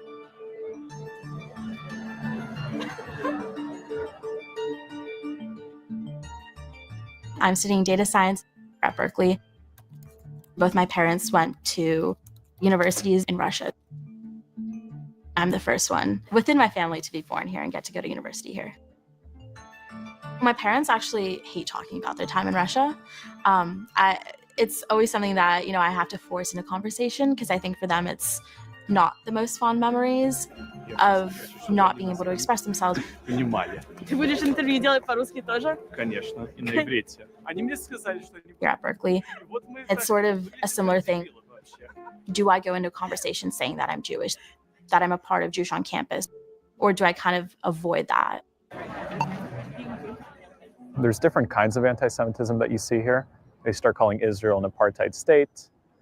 They start accusing Israel of murdering Palestinian children, which is a modern-day invocation of the blood libel. Students just like to yell out, "Free Palestine," unprovoked, because it's a day that ends with the letter Y. The truth is, I don't tell many people I was in the IDF, just because, I don't know how people are going to respond here. I don't necessarily feel like it's the most open place that would be accepting of that. So coming here, I do feel like I have to hide that side of me. The oppressed I didn't IDF, realize how pervasive and what do severe you call that? the issue was. Soldier? I don't know. Just because we're kids. The poor oppressed IDF. Because we're sort of small. I had no clue that Jewish students, for example, hide their Stars of David, that they're basically afraid to speak up in class or avoid certain classes on the Middle East. By the way, he is so afraid that people know he's in the IDF that he did a documentary where he was on video talking about how he was in the IDF. If you guys had a piece of information about you, listen, there are many pieces of information I don't want people to have about me. I've said it a million times. I'm not afraid of my porn being released on the internet because I don't watch porn, so I don't have porn on my computer. I am terrified of my ChatGPT history being released on the internet. If my ChatGPT history ever gets released, it's fucking over. Like, it is fucking over. I am terrified of my ChatGPT history being released. For real. So do you know what I'm not going to do? I'm not going to go and do a documentary saying, here's my ChatGPT history and here's all the crazy shit that I've looked up in ChatGPT, and don't even get me started on the tarot card stuff I'm doing with ChatGPT and all the background on all the different groups I'm researching. Like, here, I'm not going to do a documentary where I'm delineating out, here are all the things that I don't want people to know because I don't want people to know them. And so if someone was in the IDF and he's so afraid that people in his life are going to find out that he's in the IDF, and he's so afraid that other students on campus are doing what they're going to do if they find out he's in the IDF, then maybe he wouldn't be doing a documentary where he's like, yeah, I'm in the IDF, bro. Come on. There was just a sense that they felt unwelcome and at times afraid. Us little kids around. Look at us. We're just normal, happy people. Just because you're Trust us. We never lie to you. I have never experienced the kind of hatred that is being meted out to Jewish students. Okay, give an on example, college please. campuses. Example, evidence. It's had an receipts. immense emotional impact on me, I'd say. Why aren't you showing evidence? I definitely despair of the world now more than I ever have. And if you're really, because we're 20 minutes. Pause. We're 20 minutes into this documentary. Where is the evidence of all the Jew hate? So they had one video of one drunk college student saying we're going to bomb Israel. That's the Jew hate you're experiencing on college campuses. One video of one drunk student saying something that she shouldn't have said and that I don't avow at all. Have we missed something? Did I miss something when I've been knitting? Like, have they showed evidence of rampant Jew hate, or is this just pinky swear, trust me, bro? We're waiting. Cruelty. It's like what? It's undertaken so casually. Like what? I'm from the former Soviet Union. My mother, right before we left the Soviet Union, she experienced a lot of anti-Semitism. And she said to me, I just want you to know, Naya, that when they say Zionist, they mean you. They mean Jew. I saw what I saw on college campus. When I say Zionist, I actually mean Zionist. Sad. I'm very, very, very upset because it's been 20 years and it's not only has it not gotten better, it's gotten worse. Oh no. And and I have to give you this advice. The more you guys are going to go silently into the night, the worse it's going to be. So you have to fight. Do you know why you care? I'll tell you why you care, because it's your Jewish identity on the line. That's why you care. This morning, explosions in Gaza. Smoke and flames rising from multiple blasts. Oh, bombing the shit out of Gaza. In May 2021, there was an outbreak between Hamas and Israel. People rushing for cover as the militant groups Hamas and Islamic Jihad fired hundreds of rockets.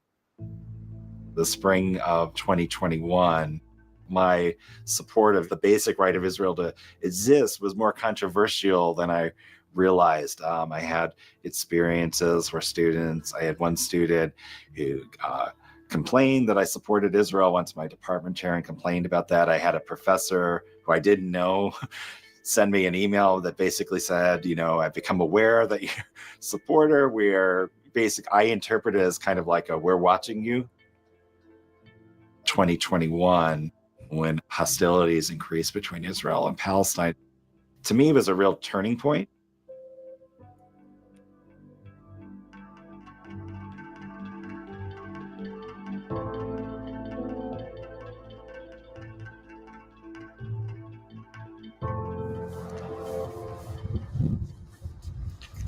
Oh, that is UVM. At the University of Vermont, we've had so many different incidents happen. Like what? This is the Hillel building. I was on the first floor of Hillel. It was Shabbat, so I was reading. That was my room. That was the only window in my room. From there, I could see them. There was, I want to say around 5 of them. They were grabbing rocks from here. So as you can see, they're pretty sizable rocks, and they were throwing them towards the side of the building. One of my friends who's upstairs notices that rocks are being thrown at my window. She opened her window and she talked to them. One of the things they asked her is, "Are you Jewish?" And after she said yes, they threw a rock at her window. Okay, hey everybody, welcome to Sephardi House. This is our first event this semester. Come in. I don't know about that. They Avi shouldn't have done that. today, who has Moroccan heritage, and he can do a Moroccan tea ceremony. We'll all drink tea, eat baklava, and schmooze. All right. Okay, so in the spring semester of 2021, the teaching assistant for a class made a tweet that she would lower the grades of Zionist students and students who did things that were culturally related to Israel. Shouldn't have done that. Don't know. Fruit tea. We have pomegranate, raspberry, hibiscus. I don't even know if the advertisements for this event said it had anything to do with Jewish stuff. So it's okay, by the way, if you're not Jewish in this room. At University of Vermont, it's not that criticism of Israel is unacceptable. It's that anti-Zionists treat Jewish students in such a way that would never be allowed if the behavior targeted other minorities. Shabbat Shalom from Chabad at UVM. Making salmon twisties. An Instagram page called Share Your Story UVM would share anonymous submissions from survivors of sexual assault. In 2021, they announced that Zionists would not be able to have their stories shared through their platform. We will always stand with our Jewish community in preserving the resilience, beauty, and culture of Judaism and Jewish life. What we cannot stand with is Israel and Zionists. Well, I don't really care about this social media account, but what I will say is I've seen video of Jewish soldiers raping Palestinian soldiers, and I've seen video of Jews in Israel literally protesting for their right to rape Palestinian prisoners, and that's some of the most disturbing shit I've ever seen in my life as a woman that's been raped. That was some really disturbing shit, and so if this is a website about sexual assault and elevating experiences of sexual assault, and you literally have, can anyone think of any other population on earth that literally protests in favor of their right to rape people? I don't know. It just seems like there might not be a values alignment there. And I certainly don't want to associate with anyone that goes around on a media tour. Do you guys remember when that Israeli soldier that was caught raping people on video, he went on a fucking media tour in Israel to defend his right to rape people? I'm just saying, anyone can do whatever they want. Anyone can platform whoever they want. But I'm just saying that, if you're protesting in favor of your right to rape people, you and I have different values, and I don't support you, and I don't want to support you. And no, I don't want to post your stuff on my social media platform. And I think that that's actually a pretty reasonable kind of thing. I believe in voluntary association. I know many of you do as well. I don't want to be around that shit. If you're Jewish, you have to explicitly say that you don't support the state of Israel, or your sexual assault doesn't matter. Are you going to tell this to any other student whose countries have problems? Are you going to tell this to the Russian students, to the Chinese students, to anybody? That is a fair point. That is fair. When an Instagram page called Share Your Story UVM, blog Zionists, it really broke a lot of people, especially people who had survived sexual assault themselves. Sometimes the way to become stronger in your Judaism is to be pressed down, and sometimes this being pushed down helps you leap higher, and you're even stronger than you were before any incidents happened. Got it. Hi. Yeah. Hi. Zionism for you is a key part of what it means to be a Jew. What they're saying is that they want to exclude you on the basis of your Jewish identity. That's unacceptable, because Title VI of the Civil Rights Act, right, one of our key tools, requires that universities which receive federal government funds make sure that all their opportunities are equally available to all their students. We're talking about a I'm social about media to sign account. into law the Civil Rights Act of 1964. Title VI of the Civil Rights Act of 1964 applies to all entities that receive federal government funds. If you are a recipient of federal funding, and most colleges and universities receive some sort of federal funding, then you are required to make sure that your programs and activities are free from discrimination based on race, color, or national origin. Yeah, National an Instagram origin account is not also a includes university. shared ancestry and ethnicity. Oh So my groups God. like Jews, Sikhs, Muslims are afforded protection against discrimination under the guise of Title VI. Jewish on Campus alerted us to a problem at the University of Vermont.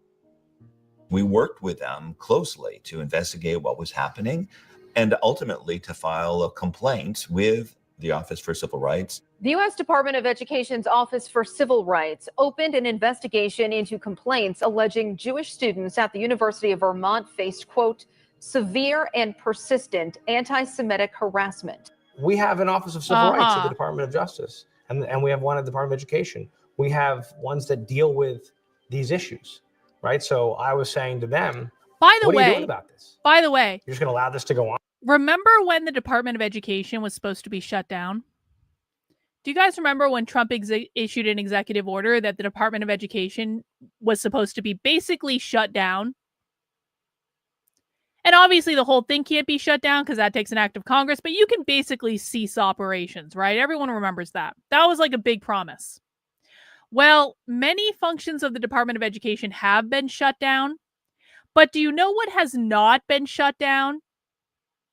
Does anyone want to take a guess about what duties of the Department of Education are still up and running and still going? The ones related to anti-Semitism on college campuses. All of this stuff about anti-Semitism on college campuses is running through the Department of Education. That is basically all the Department of Education is doing now, is anti-Semitism on college campuses. How convenient. We should put federal money in these colleges. The events of the past couple of weeks have shaken me on many levels. President Garamella responded to the Title VI complaint publicly in a way that was quite unfortunate. He says the university vigorously denies what it called a false allegation of an insufficient response. I like her sparkle. Saying local media outlets even followed a, quote, uninformed narrative.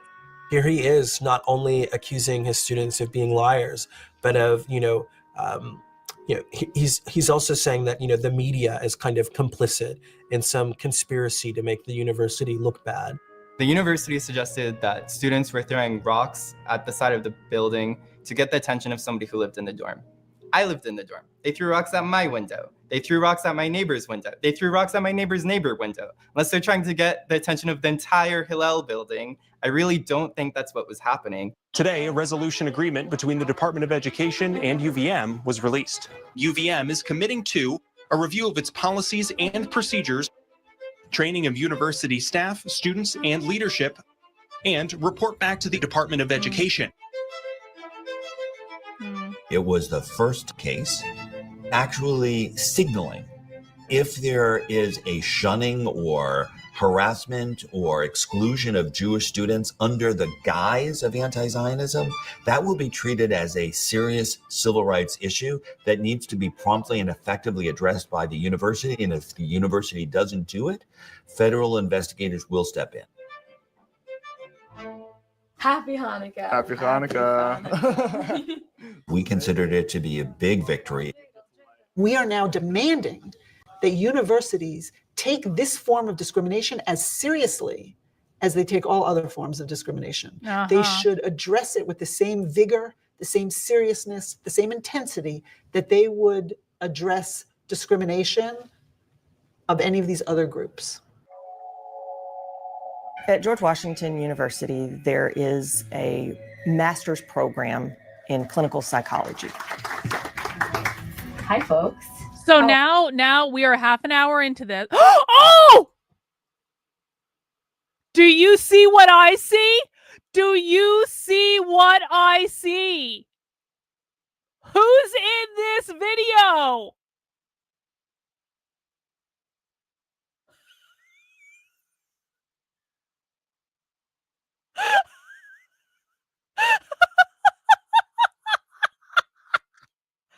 Just pops up out of nowhere. Emmy O'Brien. Hi, Emmy O'Brien. Hi. We see you, Emmy O'Brien. That was fucking scary, wasn't it? That is Emmy O'Brien. This is probably the best view that you guys have ever had of the fact that Emmy O'Brien does in fact have giant fuck off tits. I keep telling you, I've seen Emmy O'Brien in person. For those who don't know, Emmy O'Brien is one of our favorite Abolish the Family Socialists. She is our second, they, them. They, them is our second favorite Abolish the Family Socialist next to Sophie Lewis. Emmy O'Brien is best friends with Sophie Lewis. By the way, I found another Sophie presentation earlier today when I was doing research. So we might be getting a fill of Sophie this week. But yeah, that was like, I don't even remember what I was going to say when I paused this. Oh, totally distracted by Emmy O'Brien. Okay. So what I was going to say was we're now half an hour into this documentary, and the evidence that we have of rampant anti-Semitism and Jew hate on college campuses is a drunk person talking about bombing Israel, is a story that I don't have evidence of either way, of people throwing rocks at a Hillel building at University of Vermont, which again, I don't co-sign either of those things. But both of those things put together does not actually indicate and is not evidence of rampant Jew hate on college campuses. Yeah, the queering of the Jewish identity. Is Emmy O'Brien Jewish? Please, please. It would be such a gift from God if Emmy O'Brien turned out to be Jewish. Sophie's half Jewish. Well, I guess which makes her Jewish. Yeah, that's the best they have. Someone threw rocks at a building, which, by the way, they provided no evidence. It was just pinky swear, trust me, bro. They didn't even break a window. And again, I'm not co-signing throwing rocks at a building. Don't do that shit. But, like, you're going to tell me that drunk college students don't do stupid shit like that? Like, come on. I know it's an Irish name, but maybe Emmy O'Brien's mother has a different name.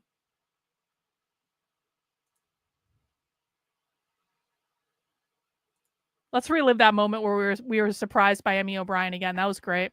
In clinical psychology. Hi, folks. How are you? You are in for a treat. My name is Lara.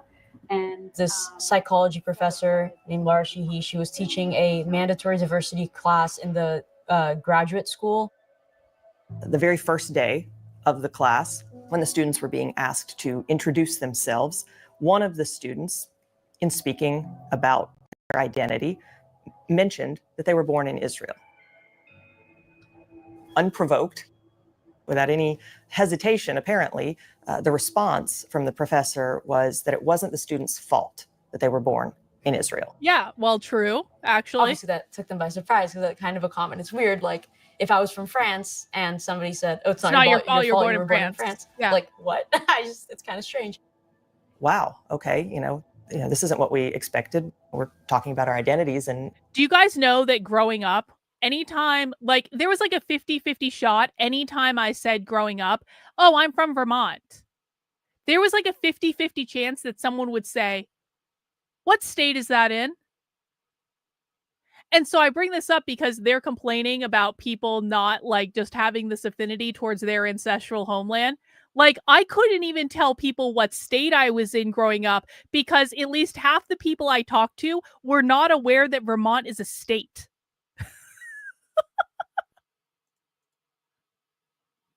immediately off the bat, one of the students is essentially being shamed. Professor Sheehan's tweets were offensive. They were hateful. We must stand in solidarity with all liberation efforts. We must follow the lead of our Palestinian colleagues. Sure. We must center Palestine in every effort.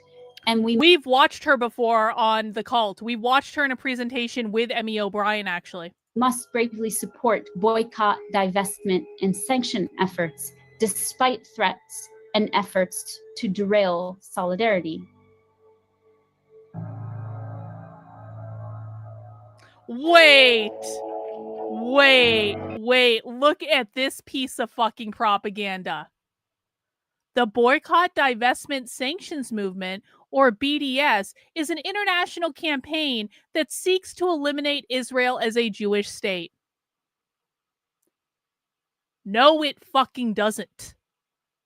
No, it fucking doesn't. What it seeks to eliminate is American organizations sending all our fucking money to Israel. That is, the BDS movement is literally called Boycott, Divest, Sanction. Boycott Israel, divest from Israel, sanction Israel for all the fucking crazy shit they do. It is not a call to eliminate Israel as a Jewish state. It's saying stop sending our money there. Because Israel feels entitled to our money.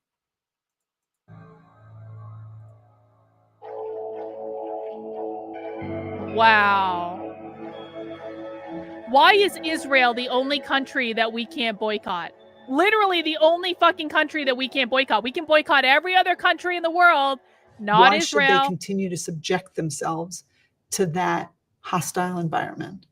At GW, it was different because it was a mandatory class. This is infuriating, honestly. And yet, instead of just remaining silent, they spoke up. What is We wrong worked with these with people? the students who had been impacted to draft a Title VI complaint. George Washington University is responding to allegations of discrimination and a complaint about a civil rights violation. The group that filed the complaint, Stand With Us, claims a professor in the psychology program targeted Jewish and Israeli students in the program's diversity course. George Washington University's president released a statement reading GW decided to hire an outside firm to conduct an investigation into what had happened. I was actually very hopeful when they started investigating. I was really, really disappointed when the report came out. Nice the administration B-roll. essentially vindicated itself of any wrongdoing. There were claims that the IRA definition of anti-Semitism that some of these students wanted to use was too broad. Yeah. It's important to think about how a situation like this would have transpired had the victims been Black or Latino and not Jewish and perceived as being white.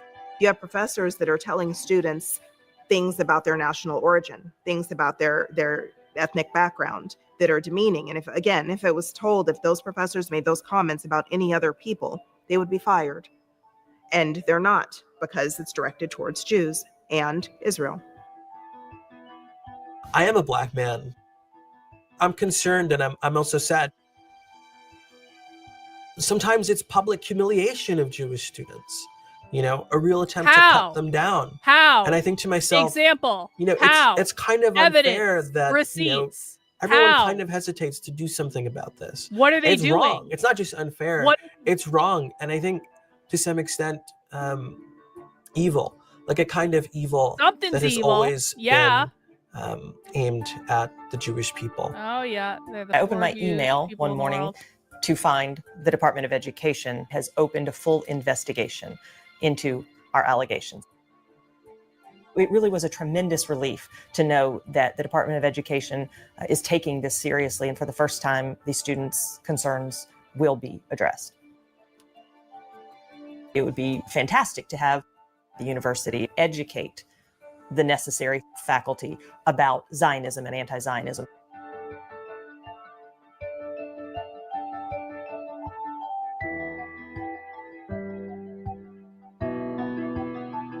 Well, she's a revolutionary socialist, so I'm not upset about this, just to be clear, but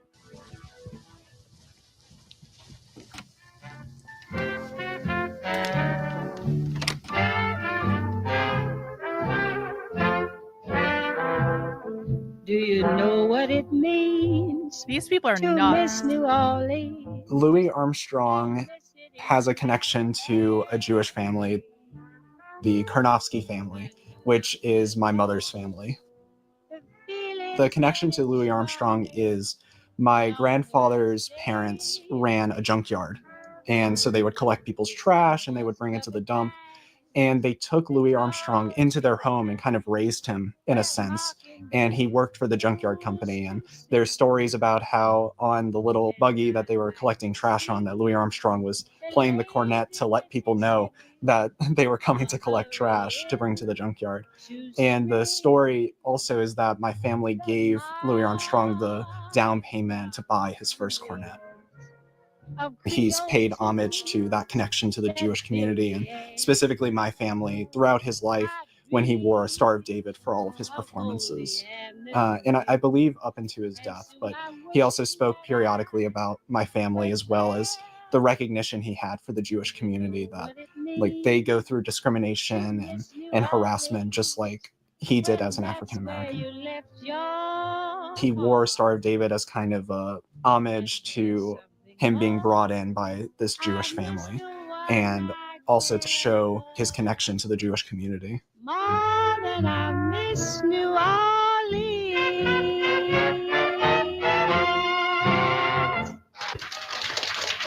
Do you know what it means to miss New Orleans and miss it each night and day? I know I'm Yasmin Ohebsian.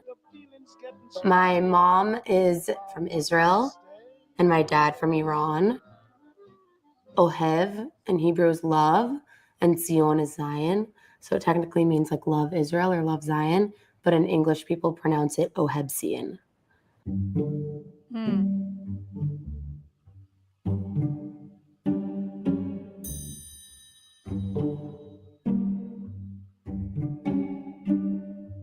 The first time I experienced anti-Semitism here at Tulane was a teacher provided a writing by a particularly anti-Semitic professor. Teaching that Israel is a white supremacist state or it's an apartheid state. I personally didn't have it in me to stand up and speak out against this. I was lucky enough to be in the class with my fellow student and friend, Ben. He confronted the teacher about how anti-Semitic the author was. The professor responded by saying, "This is a very big accusation to make in front of other students." I kept trying to say something in his defense, but unfortunately, I just couldn't muster up the courage to do so.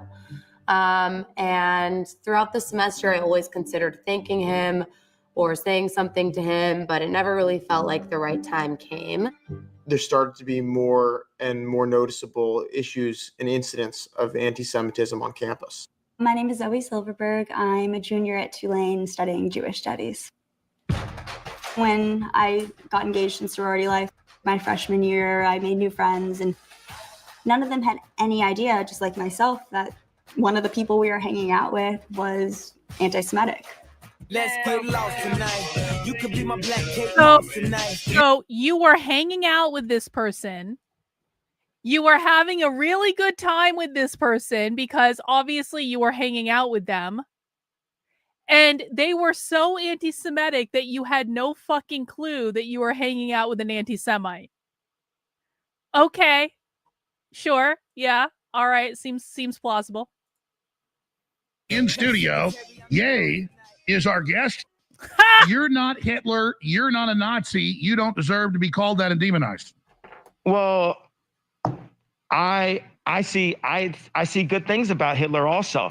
Every human being has something of value that they brought to the table. True. Especially Hitler. I'm not trying to be shocking. I like but... Hitler. I do not. The Holocaust is not what happened. Let's look at the facts of that. And Hitler has a lot of redeeming qualities. Every trope. You know what? Like, part of me, do you guys remember watching this live? I remember I started watching this interview with Ye on Alex Jones live, like halfway through it. And when it was happening live, the entire internet was melting down and like you couldn't stop watching it. It was like you just like sat there and I was just like, and then I rewatched the whole thing on my channel later that night because I was just like, this is fucking insane. I've been thinking lately that maybe we should find a night and rewatch this because I feel like I would have a completely different perspective on this now, given all that's happened.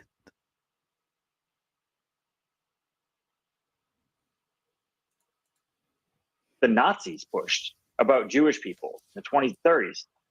That's where this is at. For all the kids that love me, all the Jewish kids that love me, I'm sorry if y'all had to hear a grown-up conversation. There was an upsetting article that was published in The College Dissident defending the anti-Semitic comments by rapper Ye. Ye's former personal trainer, who threatened to medicate the crap out of him and bring him back to Zombieland forever, is Jewish. The psychiatrist who misdiagnosed Ye with a mental health disorder is Jewish. Ye's lawyers who manipulated his contracts are Jewish. Simply put, most of the people who have wronged Ye are Jewish. Oh! If I were given the chance to do this again, I would still publish the same article. Sarah Ma is a junior at Tulane and the Oh, author she's of an the article anti-Semite? not affiliated with the Okay. university about Kanye West. This girl, Sarah, used to celebrate raging Hanukkah anti-Semite. with me. She used to talk about Judaism with me.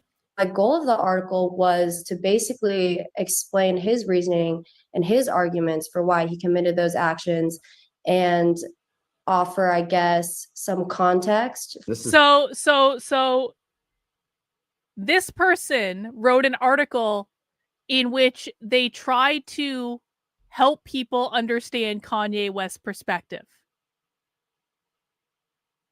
This person also had Jewish friends that they had celebrated Hanukkah with, that they'd celebrated their birthday with, and had never done anything anti-Semitic towards their Jewish friends, but they wrote an article in which they tried to see Kanye West's point of view, and for that reason, they were declared an anti-Semite by their Jewish friends. You know, this is a very familiar experience to me. I remember that I had a very committed supporter that was in my community for years, came to my Zoom calls. This committed supporter was so committed that he sent me stuff. He was very, very nice to me. He was the chief morale officer in my community. He always had a nice thing to say. Everyone loved this person. Everyone loved this person so much that every time he took a trip to Israel, or sometimes he would take trips to like go see the concentration camps, because he was very, very, very Jewish. And like what we would do is we would defer to him because he wanted to come into the Zoom calls to show us the different places he was in Israel, and he posted pictures from Israel, and he talked about the type of food he ate in Israel. And when he joined our Zoom calls, literally, we would defer to him to tell us about our travels. He was treated very, very, very well. No one ever said anything bad about him. No one was ever rude to him. If anyone was ever rude to him, I put a stop to that shit very, very, very quickly. After October 7th, this person continued to come to the Zoom calls. No one treated him with disrespect. There were other people there were other Jewish people on the Zoom calls as well. No one treated him with disrespect. He didn't like that I didn't support Israel from the beginning. He didn't like that at all. He tried to say, Karlyn, we're warning people in Palestine before we bomb their buildings. And I said, I'm not going to say his name, but I said, well, I saw on the internet how you're not actually warning people anymore if you're going to bomb their buildings, which was true. So he came into my Zoom to try to shill a piece of propaganda, which is every time Israel bombs a building in Gaza, they don't do it until like 48 hours after they drop all these flyers on the building, because they want people to get the fuck out of the building so they don't kill civilians. But Israel rescinded that policy. Israel stopped doing that. They just flew in and bombed the shit out of the buildings. They didn't warn anyone. I knew that. I had seen the evidence on Twitter. He came in and said, well, you just don't understand. Israel doesn't want to kill civilians. And I said, it kind of actually seems like they do. And again, people in the chat, there are people in this chat that were on this call. They can attest. I was not mean to him. I was not rude to him. I did not insult him. I just didn't agree with him. And I made it very clear that he was allowed to have whatever point of view he wanted. I offered to bring him on my channel to talk about his perspective. I bent over backwards for this guy because we respected him so much. What happened? He just stopped coming around, stopped following me on Twitter, stopped engaging at all. And you know what? He's allowed to do that. We're allowed to engage with whoever we want to. But the reason I bring this up is this is a very familiar story to me. I've had this happen with person after person after person. I don't give a flying fuck if someone is Jewish. It makes no difference to me at all. But there are an awful lot of Jewish people who will turn on you on a fucking dime if you don't say the things they want you to say and you don't do the things they want you to do. I made a joke about Jewish soda on Twitter. And for making a joke about Jewish soda, in which I didn't call for anyone to be hurt, I didn't even say anything about Israel. I literally just made a joke about Jewish soda. In return for that, I had Jews all over Twitter calling for me to be deported from the United States. I'm actually an American citizen, by the way. You're not deporting me for shit. I had all sorts of people calling for my deportation. I had people calling for me to be raped. I had an inbox full of DMs from Jewish people with Israeli flags in their fucking profile talking about raping me for a joke about Jewish soda.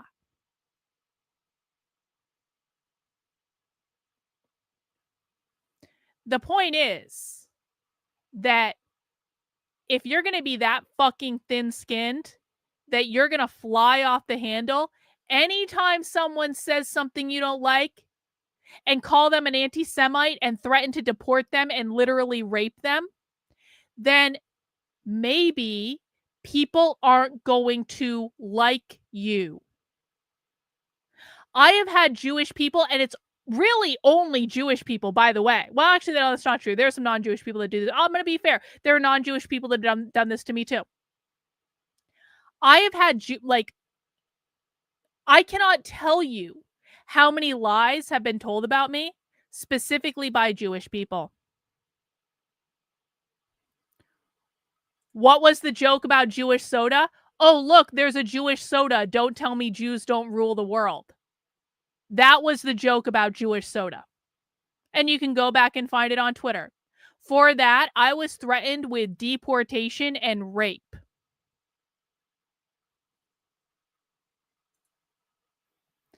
The reaction always seems to be from the Jewish side of the spectrum, really, really, really disproportionate with people that don't actually care that you're Jewish. Why is it always so disproportionate? Like, it doesn't seem to me that this girl cared that her friend was Jewish. It seemed to me that this girl was actually trying to do a piece of journalism where she was trying to explain someone else's perspective. So why does she now have a friend or someone that, like, really think about this. This girl wrote a fucking article that no one had to read, no one had to share about Kanye West's perspective. In return, her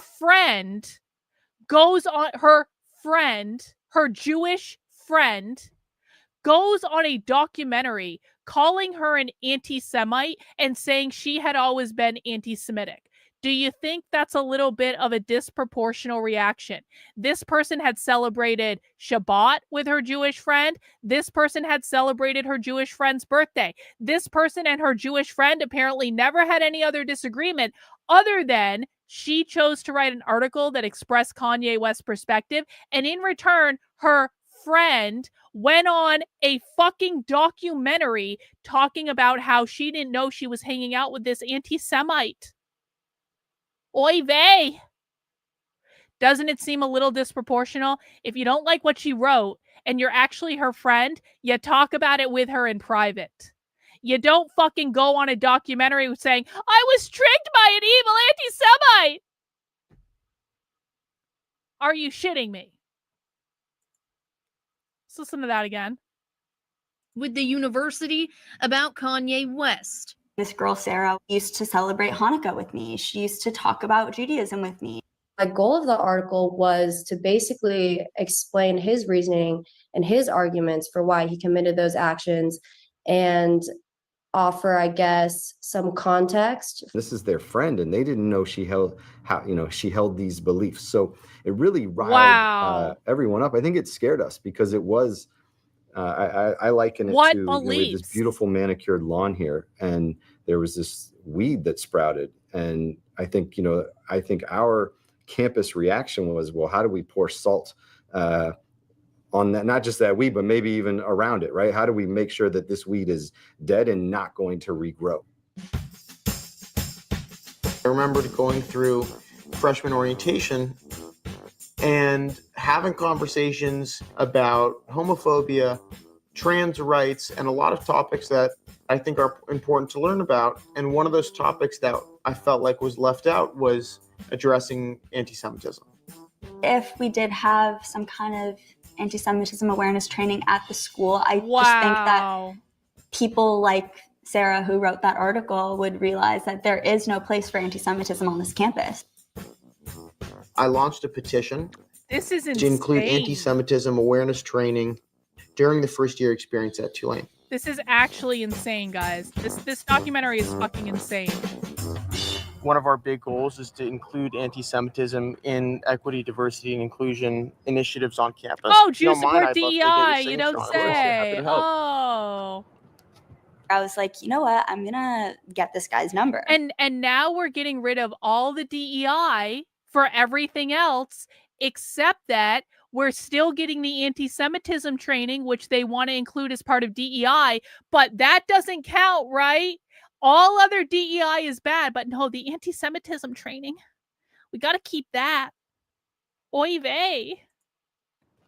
I'm like, hi, how can I get involved? And he's like, I am struggling to get signatures on this petition.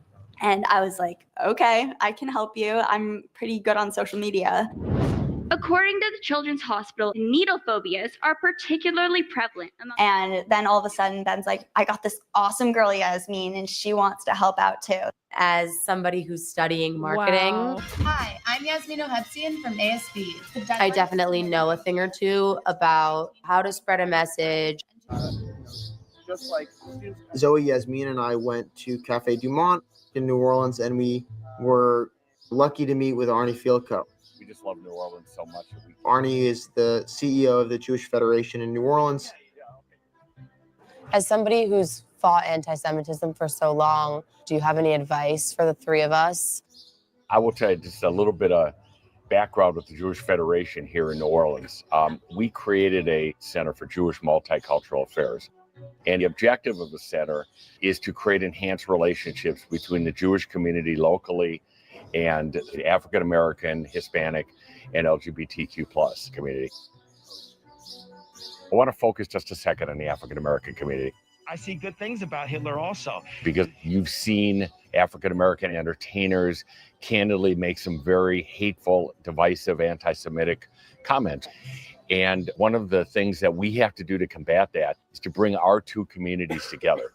Here in New Orleans, there was a historic partnership between Jews and African Americans, going back to the civil rights movement.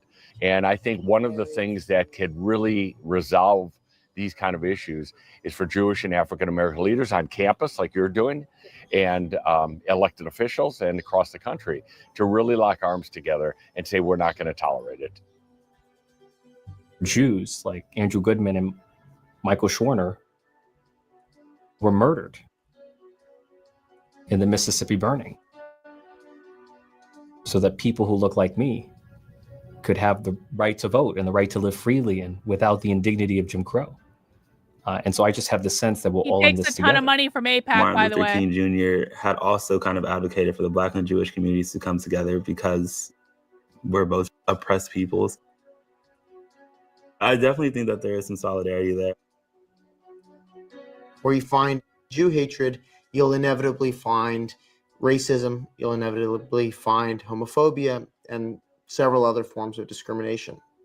And so in order to fight this, I wanted as many influenced groups as possible to have a seat at the table. Let's do it. Hi. This looks incredible. Yeah. This is Ben. This is Sloan and Lauren. He's started the initiative, and then Zoe and I joined on board. All right. How you guys doing? Good. We're working on an initiative right now to get the administration at Tulane to adopt education about anti-Semitism on campus, in addition to their other equity, diversity, and inclusion initiatives. The petition immediately blew up. A little over 24 hours, we reached our 1,000 signature mark. We have endorsement from 20 student organizations, including Black Student Union, Gender and Sexuality Advisory Council. Oh! I don't think we could have received support from nearly the amount of student organizations we have without the open support of Ray Mel. I'm currently president of the Tulane Black Student Union. I'm co-executive for the Black Queer Collective. The Black Queer Collective. You don't say. You don't say. Growing up, I wasn't out, so I felt very constrained and restricted in what I could do. I actually didn't come out to my family until sophomore year at Tulane. Historically, if you were gay, society would tell you you have to be in the closet and you have to be ashamed of who you are. And today, if you're a pro-Israel Jew on an American college campus, you're often told that you have to be in the closet about who you are. And you have to be ashamed. And you have to renounce your own sense of your identity. It would be like saying to people in the LGBTQ community, we love you and we're not homophobic at all. And we're so thrilled to have you here as part of our community. And we're so glad you're here. And we are so accepting and you're so wonderful. Never bring your partner with you in public anywhere ever. We love you. I don't think we would say to those people that that's an example of how not homophobic I am. That's things that don't happen. Sought out ways that I could help people in becoming who they are, creating safe spaces for people to thrive within their identities. Which is why when Ben came to me, I was like, yeah, I'm completely on your side. Like, whatever you need from me, I'm there.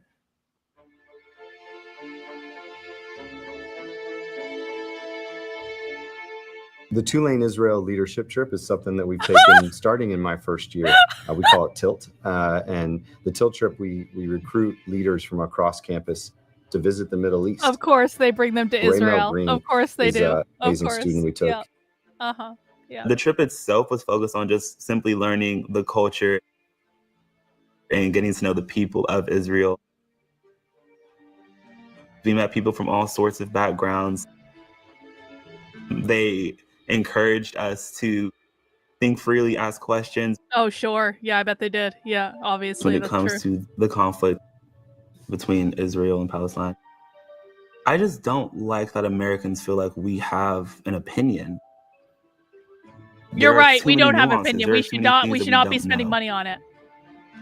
I'm not saying it's not an important thing for us to all be well aware of and for us to all be more educated on.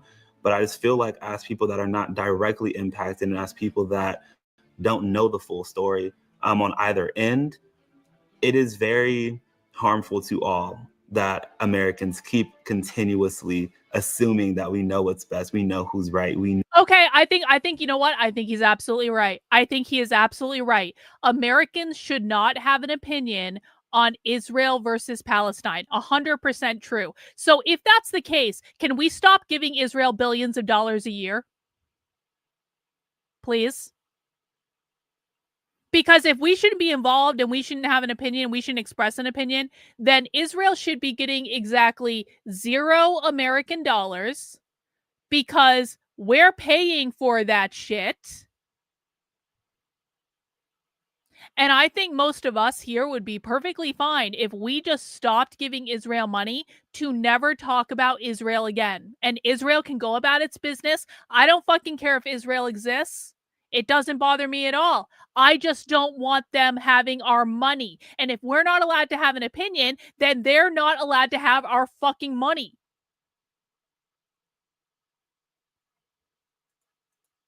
know exactly what's going on, because we don't.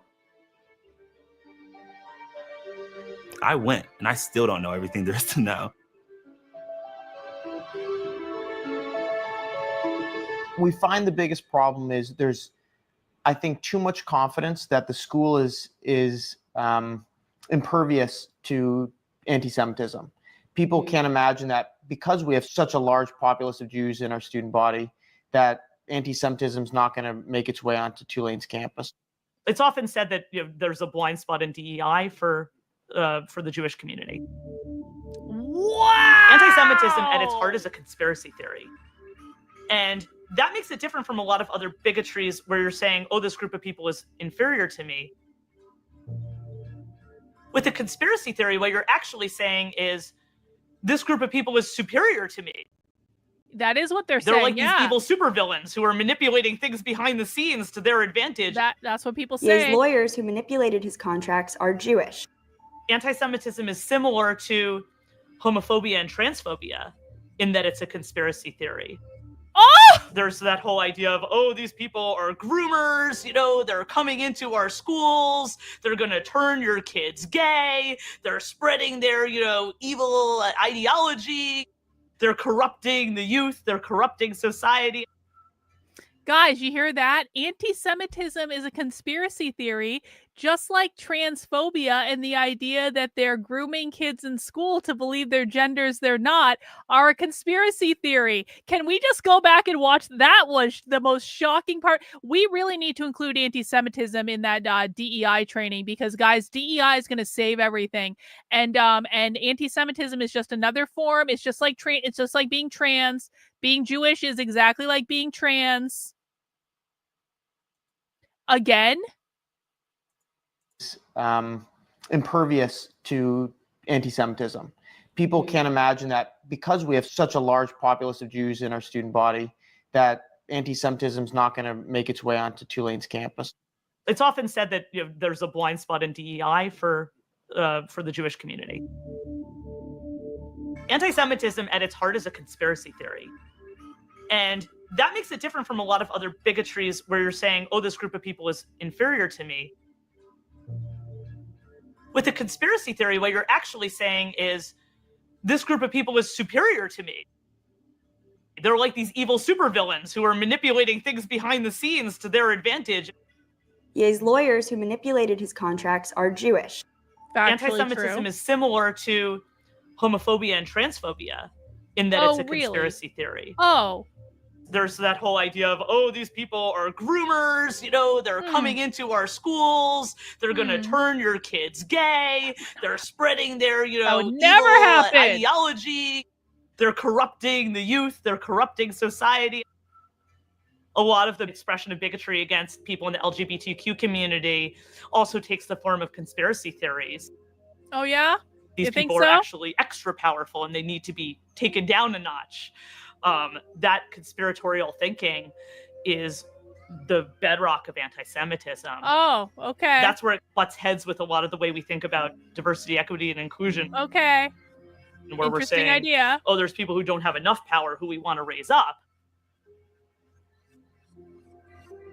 the administration weren't paying enough attention to it. It felt like a lot more of a priority to us than it did to them. But Ben, Zoe, and I will not stop until this initiative gets passed. Stunning and brave. Mio is missing out. It's true. CUNY is the City University of New York. CUNY is the biggest urban university in the United States. There's 25 colleges. The most egregious example of anti-Semitism run amok is what we saw at the CUNY Law School commencement. Oh, yeah? This is the biggest example Their of anti-Semitism. tradition Okay, is we're that waiting. the We're ready. students vote Hang on. in, Hang I on. guess, a Hang on. student. Hang on. Is everyone ready? Because we have now been watching this documentary for an hour, and they still haven't given us any examples of anti-Semitism on college campuses, but they've now promised us this is the most raging example of anti-Semitism ever in the history of anti-Semitisms on college campuses. Is everyone ready for what we're about to see right now? Because I want to make sure you're prepared. I don't want anyone to be traumatized by the amount of anti-Semitism that we're about to witness in this Jewish-produced documentary to provide proof of anti-Semitism on college campuses, okay? I'm sure it's going to be really big, and it's going to be really shocking, and it's going to be really hateful, and you're going to hate it, and it's going to be awful, okay? Everyone ready? I don't want anyone to be traumatized. You can still leave the room. You can turn it off. Go watch something else. To give a commencement speech. To introduce to you Nurdine Moshe Kizwani. A commencement speech. I bet this was one hell of a commencement speech. I bet it was really bad. He was elected by the class of 2022 to provide the day student address. A simple Google search should have led CUNY to conclude that she was inappropriate to be a speaker at a law school graduation. Why? She posted a video I hate your shirt. holding a flame to a man I set it on fire. as if she's going to I'm serious. light him on fire because he's wearing something in support of the state of Israel. If she had advocated for the destruction of Puerto Rico and the Dominican Republic, would CUNY have allowed her to speak? If she had advocated for the destruction of... Okay, obviously I don't endorse threatening to set someone on fire. That you shouldn't have done that. Like that, don't do that shit. But you're telling me the biggest anti-Semitism in the history of higher education is that some CUNY law school got a speaker that was voted on by their students, by the way, to speak at their commencement that in a way that probably wasn't serious, threatened to light someone on fire. Now, again, I don't endorse that tactic. I think that's bad, but I'm just like, I was just waiting for a little more. I was waiting for something on the level of Ye buying a Super Bowl ad and then making the only thing available on his website the swastika t-shirt, which was one of the greatest trolls of all time. And I say that in a totally not anti-Semitic way, but you just can't deny that level of trolling to buy a Super Bowl ad that you film on your iPhone in your dentist's office, and then the only thing you have available on your website is a swastika t-shirt. That's kind of like the level that I was expecting with the biggest anti-Semitism that has ever been anti-Semited on college campuses. But no, it was just a commencement speech.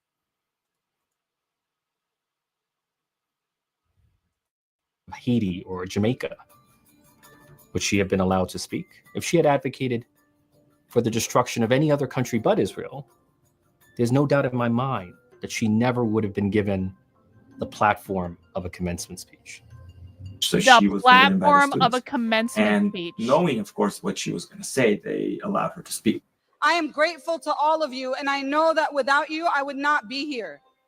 In fact, there were many moments in the last 3 years where I thought I wasn't going to make it.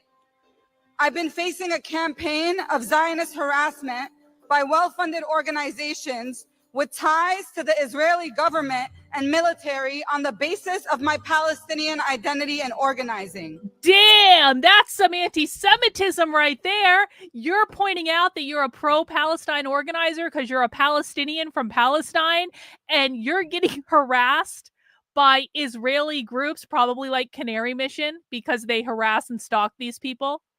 And this is, and saying that in a commencement speech is the greatest anti-Semitism that's ever been anti-Semited. For the CUNY commencement Wow. speaker, the Zionist movement, the prevalence of Jewish communities on campus, it's an extension of white power. When white was seen as good, Jews weren't white. Now that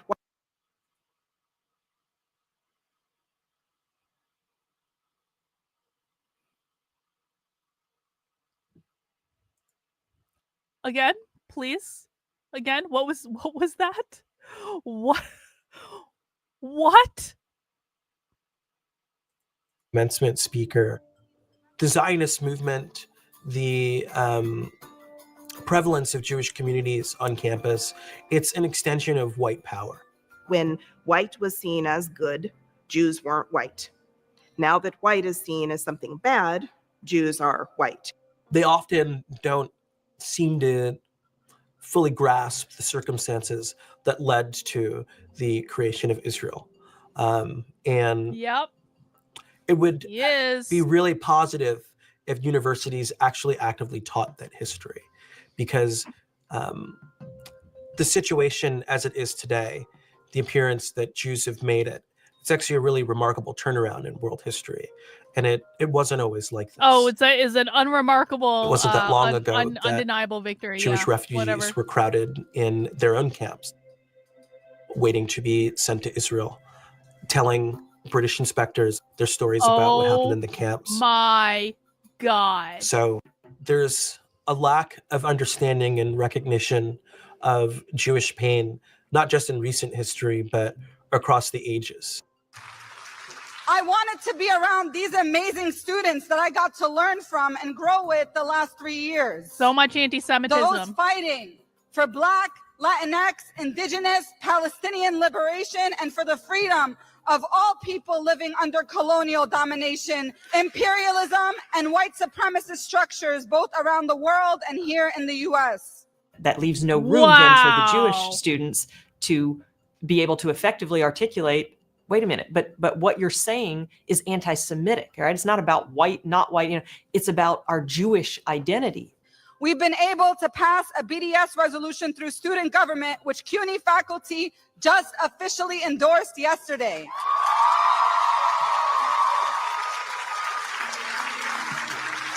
And CUNY Law is the first university in the country to publish a statement standing with the freedom of speech of those fighting for Palestinian liberation. Now, she's entitled to say whatever she wishes. It's a free country with the First Amendment. You think? But none of us is entitled to be a commencement speaker. When you deliver a commencement speech, you're not only expressing your own opinion, you're expressing a view with the imprimatur of the institution itself. No, you're not. And so ultimately, I'm outraged by CUNY's failure to police anti-Semitism on its own campus. She's responded to with resounding applause. She's treated like a celebrity. The Jewish community at CUNY, a lot of the diversity within it is ignored. And I think that's really part of the ignorance that people have. And part of the reason why a lot of people hate us and say that we're all like white privileged Europeans. My parents immigrated from Iran after the revolution in like the 80s. They're both Persian Jews. Neither of them went to college. Most of my aunts and uncles didn't go to college either. So I'm a first generation college student, and I grew up with the traditions of like a Persian Jewish family, but most people at Baruch are children of immigrants. I'm a staff member at the Hillel at Baruch College. I was born in Trinidad and Tobago, Indian heritage. My mother decided to get married to a Jewish guy who looks just like Seinfeld, straight up. He's a big Zionist. His family fled Nazi Poland right before 1920. And so maybe ethnically I don't look Ashkenazi Jew. I may not look it, but I definitely feel that type of way, and that's the community I was raised in. In the 40s, 50s, and even as early as 30s, lots of Jewish students came. Hang on, I'm just gonna disconnect it and reconnect it and see if that makes it a little less skippy. Because my computer has too much video open on the desktop right now, and so I'm limited in resources. So we're gonna get through this together. It's fine. To CUNY because that's where they could go. It was awesome. They were crazy, crazy times. I couldn't go to NYU, Columbia, or Harvard for many anti-Semitic reasons, mostly, or For quotas and other things. Reasons. CUNY was available and extremely cheap, or if not free. And now, many CUNY campuses don't have many Jews.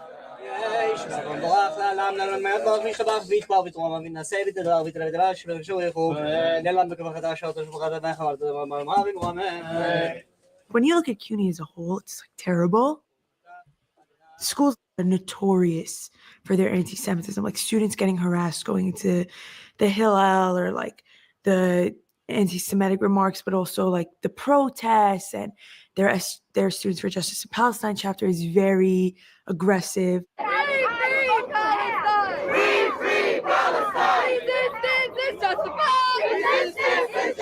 Look at all that anti-Semitism, guys. Look at all those Jew haters.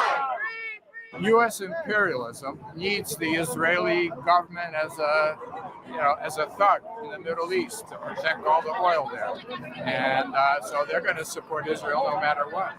And the media is promoting that message. So we have some dates here. We're taking it for the Muslim Students Association because yesterday was the start of Ramadan, and dates are a traditional fruit that they have for their iftar breakfast meal. And on behalf of the Jews, we're taking it as like a friendly gesture. That's nice. That's a nice thing to do, to give them some dates. Do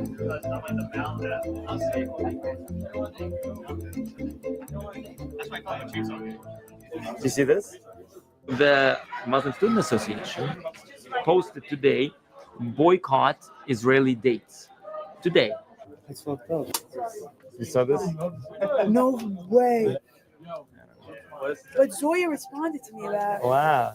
They posted this They don't want 18 the dates. hours ago, and we've been giving out dates on like most of the CUNY campuses, I think. It's deeply anti-Semitic for the Muslims to not want these Israeli dates, guys. Deeply, deeply anti-Semitic. Boycott Israeli dates. I think the dates After we were a give you nice some California gesture, dates. honestly. I'm sorry, it's disappointing. Let's have love together. Let's create a community. We're trying to, and there are great, amazing Muslim students here. And a few students don't believe we should be doing this. They don't believe that the state of Israel should exist. We need to sit together, Jewish students and Muslim students. Sit together at one table, hang out, eat some dates. And if we do that, we say, like, if I know you, I can't hate you. He's like, oh, you're Jewish? Well, you're the only Jew who I can tolerate because at least you don't try to spit that propaganda. Yeah, I'm like, yo, are you fucking stupid? So I told him today, I was like, yo, come outside.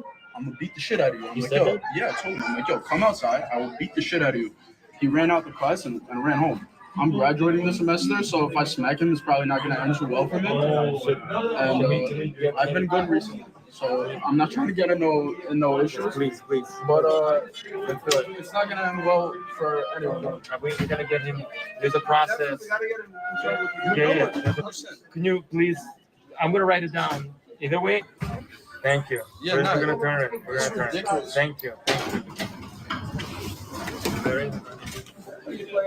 Deep seated anger, depression, and anxiety, right, of our young people. I've never seen students struggle so much. Unfortunately, this is all I deal with. Oh, weird. I don't think necessarily that the admin have bad intentions where they don't care. They're just trying to do the best that they can with the knowledge that they have. And a lot of them don't have knowledge of Jewish experience. How do you feel? What does it feel like to be a Jewish student at CUNY nowadays? I mean, I took off last semester. It was a lot. I had an extreme burnout, and I do see myself isolating from non-Jewish people, which I don't like. I don't like the belief in isolation. I like the idea of integration, with society, and so I do. Funny, I see myself isolating from Jewish people because, and listen, again, like, I personally don't care if people are Jewish, but I've just had so many Jewish people be absolute assholes to me. And I've had so many, and this is a really unfair thing that's happened. It's really unfair. It makes me actually very sad. I've had so many Jewish people be absolute assholes to me. I've had so many Jewish people call for my literal rape because I made a joke about Jewish soda. I've had so many Jewish people try to cancel my fucking business. I've had so many Jewish people spread lies about me on the internet. That's not to say that non-Jewish people don't spread lies too, but it does seem to be really fucking disproportionately Jewish. I've had so many Jewish people turn on me because I didn't support Israel when I was perfectly nice to them. I've had so many of these experiences. I've had so many experiences with Jewish people just being completely fucking intellectually dishonest. I've been watching this documentary for the last hour, and I still have no evidence of rampant anti-Semitism on campus, although they keep saying that I do. They keep saying, pinky swear, trust us, bro. Everyone's a fucking anti-Semite. So this documentary is actually a pretty good indication of just Jewish intellectual dishonesty, because there is no fucking evidence in this documentary. And if there was evidence, I said at the beginning, I would be completely open to the evidence, but there is no evidence in this documentary. They haven't given us anything. They've given us some drunk girl said something on a video she shouldn't have said, and she shouldn't have said it. They've given us 3 guys threw rocks at a Hillel house in Vermont, which again, they shouldn't have thrown rocks. I don't co-sign that, but there's no actual evidence about why they threw the rocks. They didn't provide us any of that. And they've given us someone had a commencement speaker that we didn't like that was from Palestine. And the students like the commencement speaker from Palestine. This is not evidence of rampant anti-Semitism. So we're watching fucking Jewish intellectual dishonesty. So if I'm being honest, and I say this as someone that I do have Jewish friends. I do actually have Jewish friends who I like and I adore. But apart from the Jewish friends that have proven themselves to me and proven they're not intellectually dishonest dickwads, I don't want to be around Jewish people right now. I'm very sorry if that offends someone. But when I keep having bad experience after bad experience, when I'm not even fucking doing anything, I'm like, sir, I watch socialism on the internet. And if I just keep having bad experience after bad experience after bad experience after bad experience, and they are almost always Jewish. Almost, not always, but very, very, like, we're talking at least 75% of the time. If not, and I think I'm being generous with that 75%. I actually think it's closer to 85% or 90%, but I'm trying to be generous. If the people that I have problems with, literally 75% of the time turn out to be fucking Jewish, and they're 2% of the population, I don't like judging people based on their group identity. I will never treat someone badly if they're just talking to me in person and being a normal human being. If someone wants to invite me to Shabbat dinner, I'll go. I love Jewish food. But I don't actually want to be around Jewish people right now because they continue doing fucked up shit to me every single time I give them a chance. I feel myself pulling back from people, lack of trust. Even with professors, there's this lack of feeling of like, I can be open, I can be honest. There's this brokenness. And I don't want to say I'm jaded, but definitely there's a lot more feeling of being jaded and not feeling protected by the administration. It is incumbent on the university to protect those students. And I think the issue is there has been no action by the university to do that. We have a pervasive culture of anti-Semitism that's engulfed our college campuses. The Jewish see Mark in the chat says, I just like to share my thoughts. I was born to the Jewish faith. I later became a born again Christian. I do not support Israel. Mark, what they would tell you is you're literally not Jewish. they would tell you, oh, you're not really Jew. You weren't actually born to a Jewish family. You have to support Israel to be Jewish, which is also more bullshit. These people are some of the most anti-Semitic people in the world, because like I hear them talk about how Jewish people are not actually Jews all the time. Like, you're gonna tell me that Orthodox Jews are not fucking Jews because they don't support Zionism? Please. This is infuriating, man. Students and the professors all feel harassed, intimidated, afraid to express their viewpoints, afraid to be pro-Israel, afraid to just attend school. And we're here to... Yeah, again, you feel so harassed and intimidated to express your viewpoints that you're going to testify on video about how afraid you are to express your viewpoints. People who are afraid to express their viewpoints don't do this. To listen to their painful testimonies and their trauma. And the Chancellor of CUNY, in a very cowardly move, decided not to appear. He canceled. Instead, he sent 3 witnesses who are here on Zoom. They're not here. They're not even here in this room. The chancellor at CUNY never even bothered to show up. And I think that sent a terrible message. You mean they zoomed in instead of going in person? And why I wanted to be part of this film is to reassure everybody that I take it seriously personally, that the university does too. I do appreciate all the work you've been trying to do, but I think that we're here because whatever work has been done so far, it's not working. The anti-Semitism is only increasing. It's not decreasing. Evidence. So we're here to explore different receipts, options. Please. Yes. Do you believe that Jews have a right to feel safe on CUNY campuses? Absolutely. I believe every single person does, especially Jews, given their unique history of persecution. Absolutely. Would you agree that when Jewish students are discriminated against based on their nationality, religion, origin, or identity, when they identify as being Zionist, for example, it creates a hostile environment for Jewish students? No. I would say it could create a hostile environment. It could create a hostile environment. Thank you. Yes. Are you familiar with the term boycott, divest, and sanction? Yes. Yes. Are you aware of any campaign on any CUNY campus to boycott, divest, and sanction any of these countries for their human rights violations? Russia? Not aware, no. China? I'm not aware. Iran? I'm not aware. Saudi Arabia? I am not aware, no. North Korea? Not aware. It's totally okay for us to commit human rights violations because every other country is committing human rights violations too. Does this person realize that she's like saying that the Jews are no different than North Korea? That Israel is no different than North Korea? It's like, do I support North Korea? No. No, not in any way. But are you trying to say that Israel is the same as North Korea? Why instead aren't you making the argument that we're not committing human rights violations at all? I don't even know what this thing is about. It's tacitly acknowledging that Israel's doing fucked up shit, but they're saying, listen, everyone else is doing fucked up shit too, but you're only coming after us. And if you're coming after us for our fucked up shit, while you're letting everyone else do fucked up shit too, then you are an anti-Semite. How about the state of Israel? Yes, there have been for Israel, yes. I'm going to ask this question. Why do you suppose that is? Because you're annoying.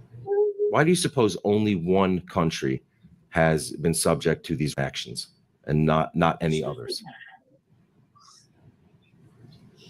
Ask the students. Why do you ask the students? Because some people are anti-Semitic. Oh my God. Well, must be anti-Semitism. We had a very must be powerful anti-Semitism. testimony by students who deal with anti-Semitism that I think was very eye-opening. Pulling back from people. The anxiety that I feel is so real. Like, I have had moments where I had breakdowns in the gym locker room, straight up just crying in the library. Oh, poor you, honey. Oh my God, can't you even cried in the emotionally explain library? all the feelings that there are, and that's literally Why? just the beginning. What of my happened, honey? experiences, and What thank you for happened? Are you going to taking give the us some time to evidence? listen. No I evidence. especially want to thank Tivia.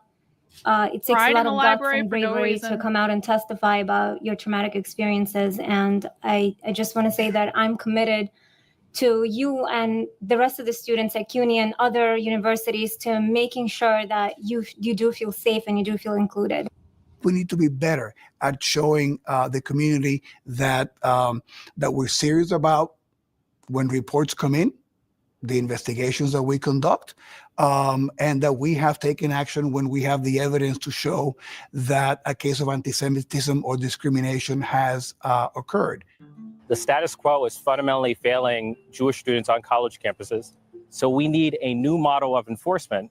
I would impose a monitor on schools where there's a practice and pattern of anti-Semitism. What and is require the those schools pattern? to demonstrate real progress. A federal monitor on site who can see the facts on the grounds with his own eyes and then report whether a particular university is in compliance with the law. Oh, Hi, good morning. my I'm here to see God. Councilwoman Vernica. Yes, right this way. She's waiting for you. Thank you so much. It impacts your entire life and then nothing happens. So a lot of people just feel like, why am I doing this? Why am I going through all this? Because of What are you going we're through? able to actually commit. Look at the side CUNY and to Jew hate. action. If This we don't is have so people speaking fucking out, fake. then we don't have anything. Newton's laws of physics. A force is inert unless it's acted upon by an external force, and you need external pressure on institutions of higher learning. If Jewish students feel uncomfortable on our campuses right now, I would say reach out to the presidents of those campuses. Heck, reach out to us. Yeah. We're not going to allow the situations to point on the continue doll where on the any CUNY anti-Semitism campus. touched If you? that's the way someone feels, reach out to us now. I'm gonna put that on a t-shirt. Oh my God. I want to put We that on now a come to t-shirt. the elected speakers for the class of 23, the student speakers. Join me in welcoming Fatima Mohammed, elected by the graduating full-time curriculum children, to offer remarks. So elected by the students. Another speaker they don't Fatima like. Mohammed's record. Hello, everyone.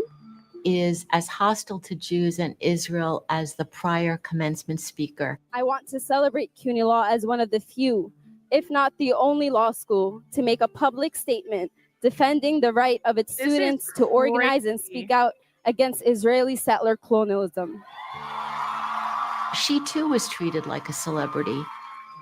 As Israel continues to indiscriminately rain bullets and bombs on worshipers, murdering the old, the young, attacking even funerals and graveyards, as it encourages lynch mobs to target Palestinian homes and businesses, as it imprisons its children, her silence is no longer acceptable. Not only a standing ovation from the students and from her peers, Oh, but from no! the faculty and administration that were sitting on the stage with her.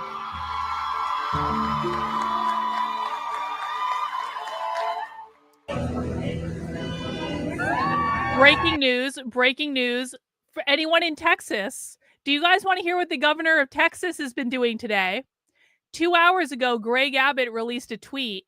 Anti-Israel policies are anti-Texas policies, and sent a letter to the city of San Marcos condemning its proposed anti-Semitic resolution openly flouting Texas law.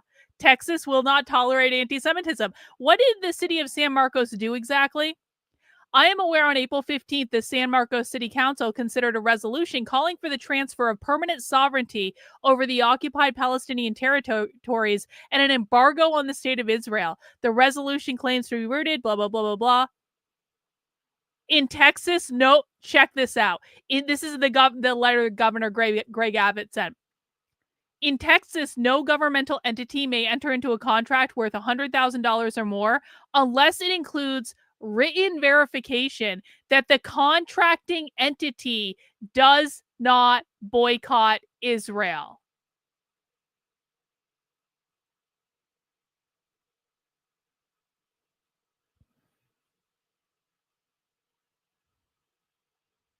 You guys can read the whole letter on Greg Abbott's Twitter account. Let's continue.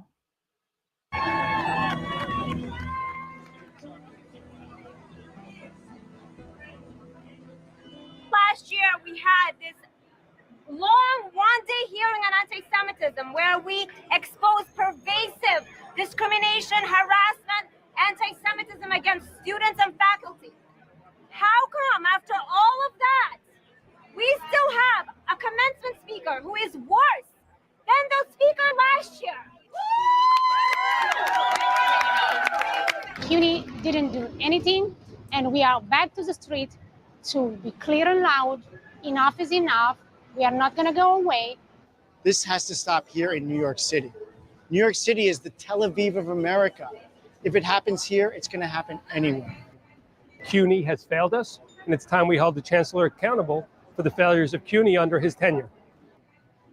It took 2 weeks for their board of trustees to issue a statement condemning the speech. If there is somebody who used the phrase hate speech in the statement, I did. I believe that right now at the law school, there won't be a student speaker at the next graduation. Moving forward, we are trying to create a situation where we don't have a repeat of that again. Also, Peter Beinart, who's also a journalist, came to speak at the law school in a panel. Excuse me. I don't mean to interrupt, but well, you are. I know. Yes, but I don't want to waste time hearing about combating anti-Semitism by inviting Peter Beinart to the law school. What? We have been sold this story of a pan-ideological, bipartisan anti-Semitism, which the research suggests really does not exist. Could you share with us what schools you're talking to? So the documentary director or whatever said, no, I don't want to hear about your evidence that you're not anti-Semitic. Getting good ideas from and are serving as good models? We are looking at, if you look at larger institutions around the country, if I remember, University of Michigan.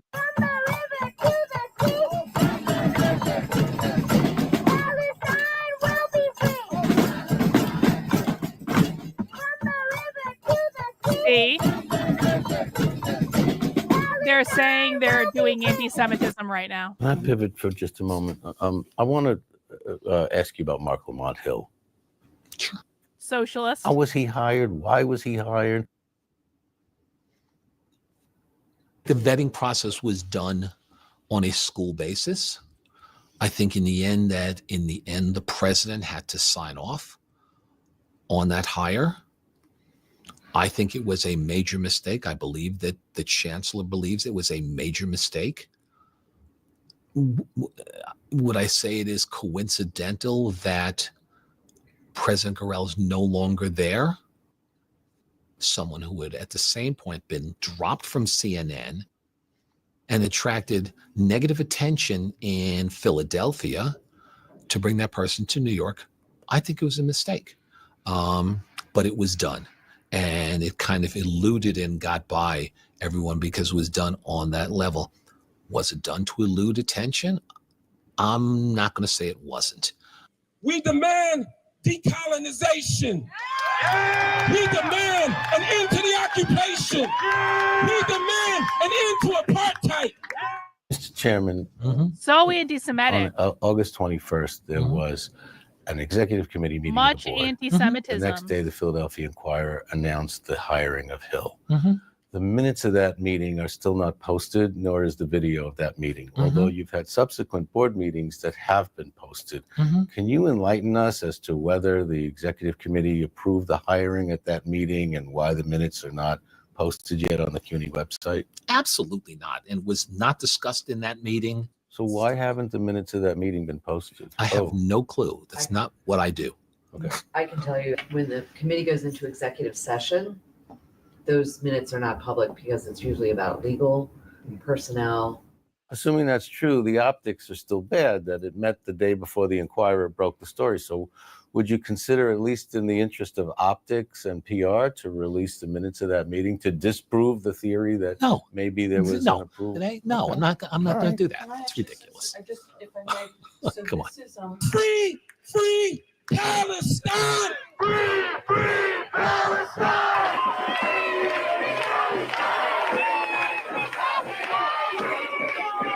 CUNY has a storied tradition of rabble rousing.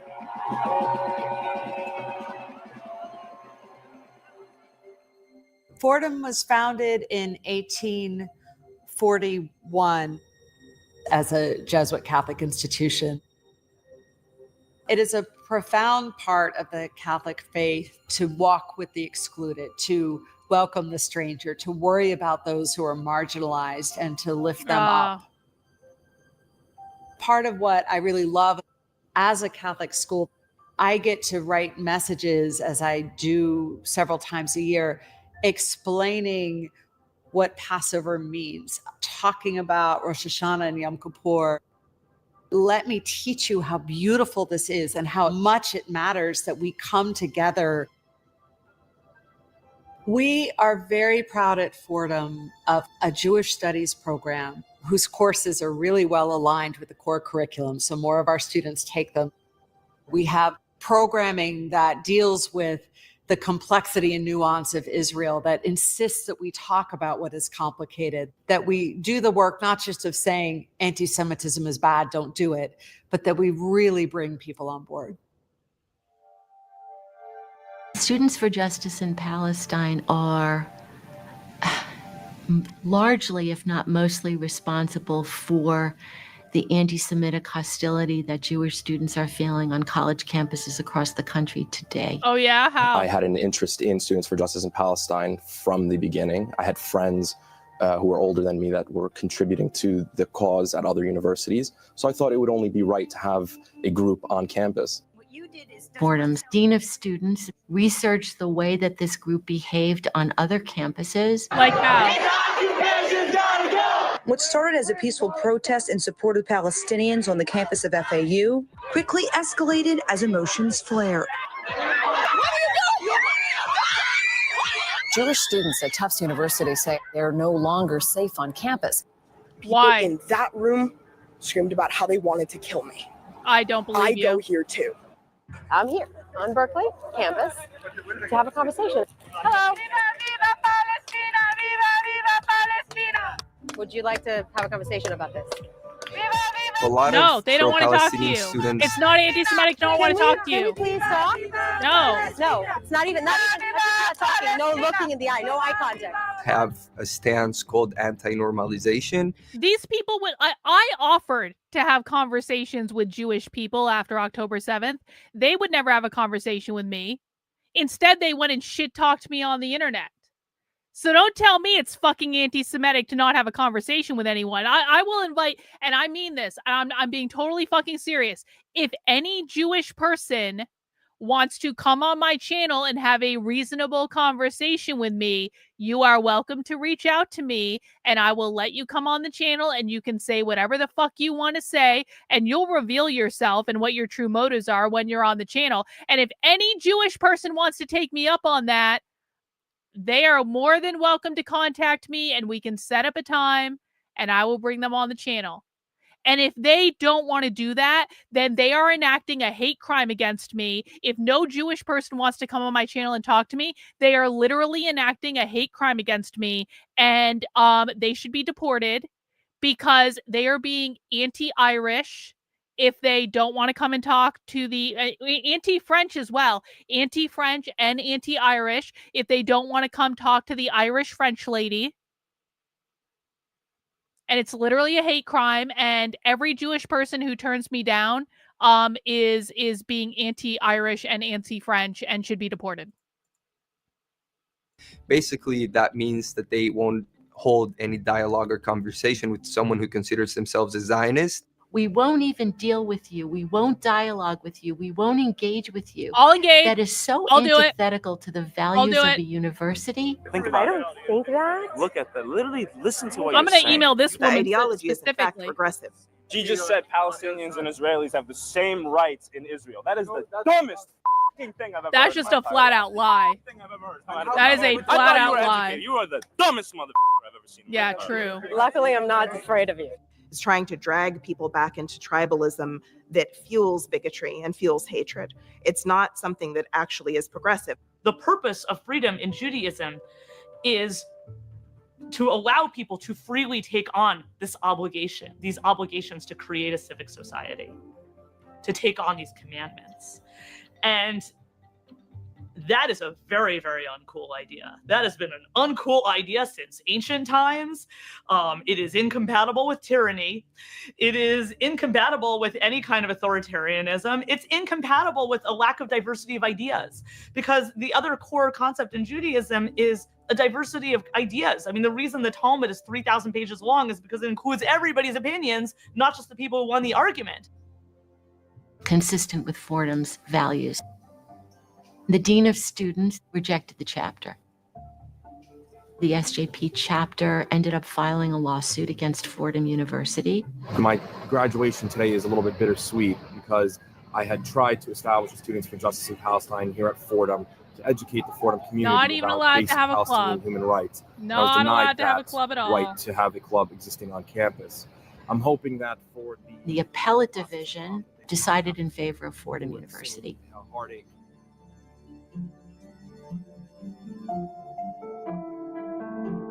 Wow.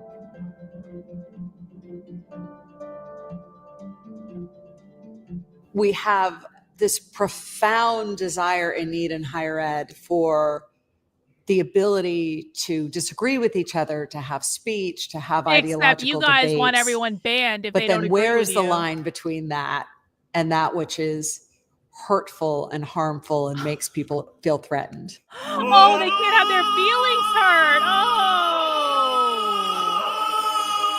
How convenient for them.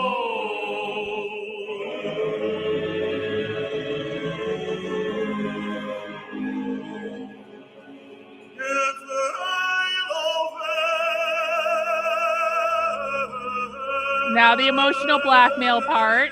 And I don't regret any of this. It's all bad.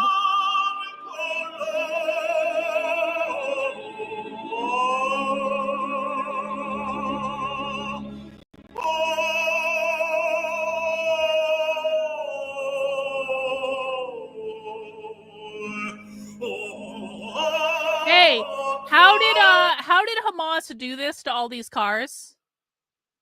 Let me just turn the sound down. Let's turn down let's just look at the cars. Oh no, they only did a quick look at the cars, so we'll have to go back. How did Hamas do this? I thought Hamas came into Israel on paragliders. How did they do this to all these cars? What type of weapon does this to cars at that scale? Just something to think about.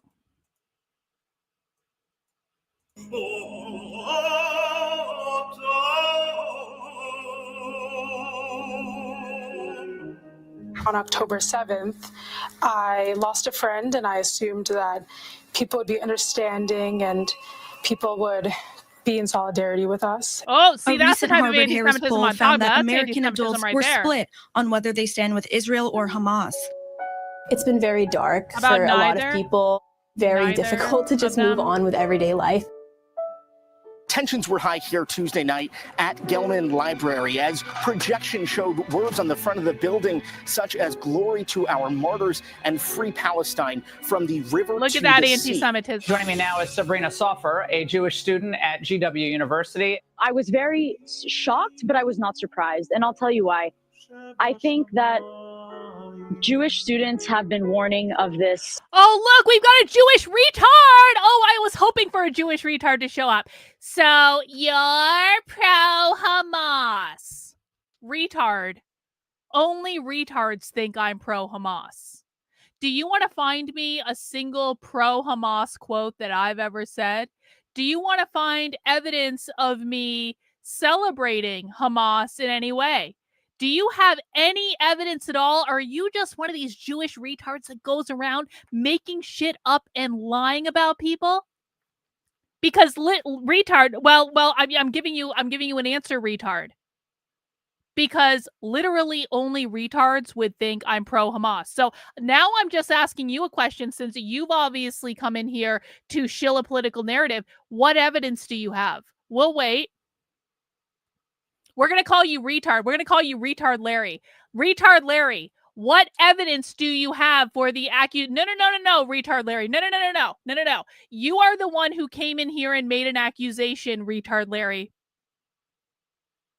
So you are the one that is required to provide evidence to support the accusation that you made.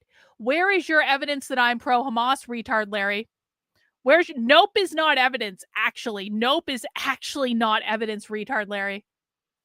So we're still waiting. We're waiting for your evidence. We're waiting for your evidence.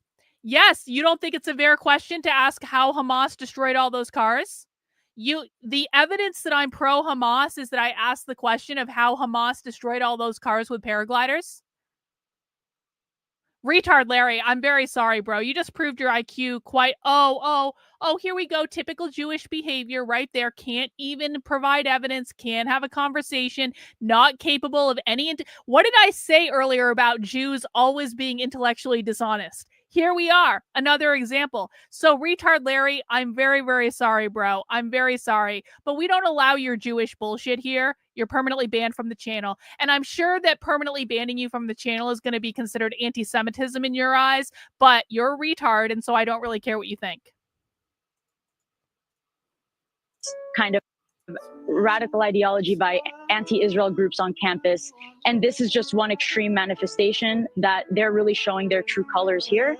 The one silver lining that comes out of this is that the world must wake up. Those who are kind of in the middle of the road that we can influence, it's time to say anti-Zionism, which is Hamas's ideology, no Jewish state in any part of the land, is anti-Semitism, period. There's no other way around it. Gotta support Israel. We're all obligated, or we're The anti-Semites. hostility of the anti-Israel protesters escalated from hate speech to physical violence. Evidence? Evidence, please.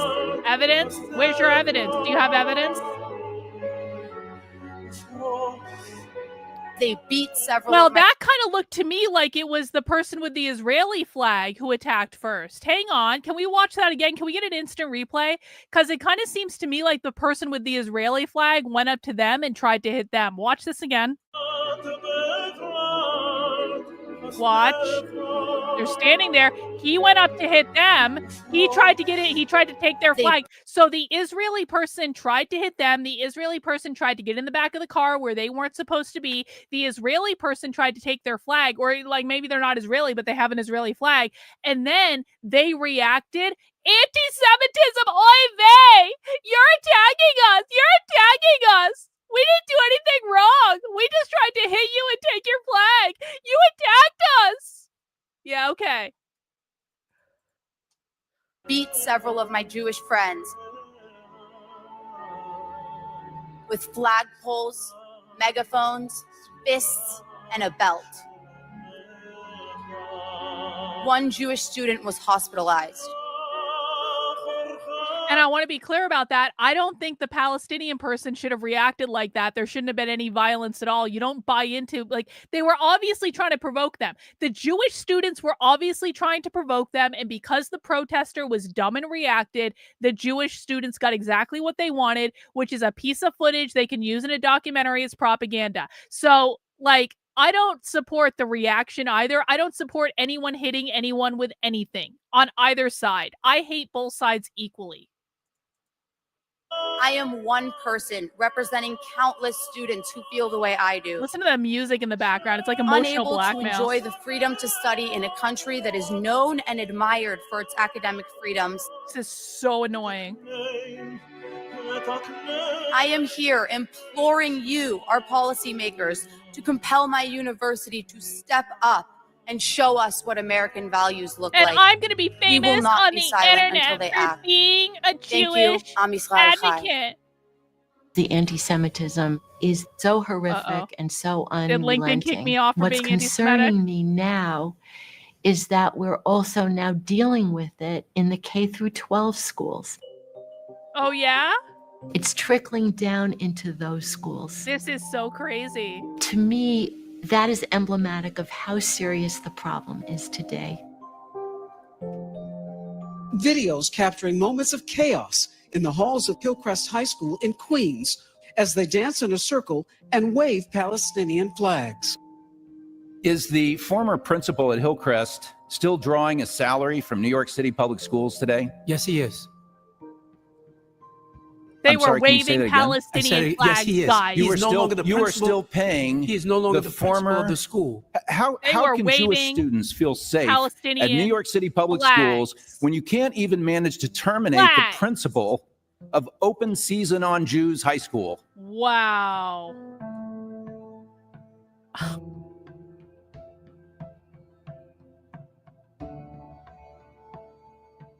This involves a Tacoma Park middle school teacher who is suspended now after making anti-Jewish social media posts in which she made references about, quote, wealthy local Jews and accused them of parasitic behavior. Angela Wolf is not only a Montgomery County public school teacher, but also a union rep. Speaking first about teachers, we have taken action in some cases. We put them. You've gotten rid of teachers. You said, you know, they don't belong in Montgomery County schools. You're teaching hatred, and we're going to get rid of you. Has that happened? We have taken disciplinary action. Yes. Have you fired anybody? No. I went to Friends Seminary beginning in kindergarten all the way through 12th grade. When I was in 9th grade, there were swastikas drawn in the bathroom. When I was in 10th grade, there was a math teacher at the school who did a Nazi salute in the classroom. Friends brought in a musician to play at the school who harbored anti-Israel and anti-Semitic views. It is true that I'm a self-hater. I usually tend to correct those who accuse me of being self-hater, that I'm actually a proud self-hater. I had raised my concerns about this with a few people in the administration. I did not feel like my concerns were addressed. Friends is a Quaker school. They believe in Quaker values.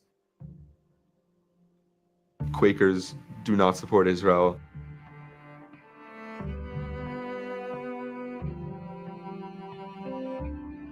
That kind of just factored in to the environment to become so hostile to Jewish students. I definitely felt ostracized. I would not send my kids there. Wow. After leaving the environment at Friends Seminary High School, I spent the first 2 years of college in Tel Aviv. At the end of my freshman year, there was a war between Israel and Hamas. I would see posts from many different people, from friends, W Quakers, stating their opposition Quakers to win Israel. again. I'm waiting to hear if the bomb siren is going off in Tel Aviv with my friends and the entire program, my entire school. And meanwhile, people back in New York are posting basically like saying you should go die and we support the people that are launching rockets at you. I had emailed the administration raising these concerns. The response I got was, sorry. I don't think that's an adequate response. Now I'm at Columbia, about to enter my senior year. Of course I want to bring in Elliot Sadoff right now. He's a senior at Columbia University. Oh He's going to graduate hopefully in a couple of weeks. Elliot, great to see you. Great to see you. Do you guys find it crazy that all of the Jewish activist students in this documentary have been on Fox News? Why have all the Jewish activist students in this documentary been on Fox News? It's not a normal thing to go on Fox News. And I say that as someone who has been on Fox News. It's not a normal thing to go on Fox News. Fox News very rarely brings on people that are actually worth listening to. And I say that as, again, as someone who's been on Fox News. Like, for things that, by the way, I was never on Fox News for something that actually fucking mattered. The several times I've been on Fox News, it was all just like, it was bullshit conservative propaganda. And I'll say that up front because I didn't realize what was going on at the time and I was confused about what mattered and what didn't. I have never been on Fox News for something that actually mattered. Why have all of these students been on Fox News? Why do I care what is his name? Elliot, a senior from Columbia, has to say? Yeah, all oppressed people go on Fox have News. these last weeks been? It's been very difficult, not just for me, but for every Jewish student on Columbia's campus and even non-Jewish students. It's just complete atmosphere of chaos. The mob is ruling campus. All of you. Why are you so close? It seems for now that no one's doing anything to stop it. They have completely failed, miserably failed in their responsibility to protect their Jewish students. Oh no! It's easy to They're talk on doom the and lawn! gloom and be worried and oh my goodness, the They're sky on is the falling. lawn, guys! Oh no! As Jews, They're we've been intense through on the so lawn! many things that have been harder than this. What I tell students is there are thousands of years of your ancestors behind you who have come through this with strength and courage.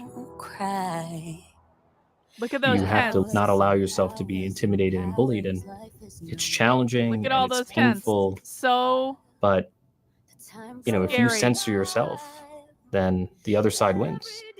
And for that, I give you the immortal words from our ancestors. Chazak ve'ematz, be strong and courageous, because it isn't easy. Chazak ve'ematz, be strong and courageous. Be strong and courageous enough to lead people into battle. Be strong and courageous enough to learn again and again what is worth defending. Be strong and courageous enough to stand at Sinai at every hour of every day.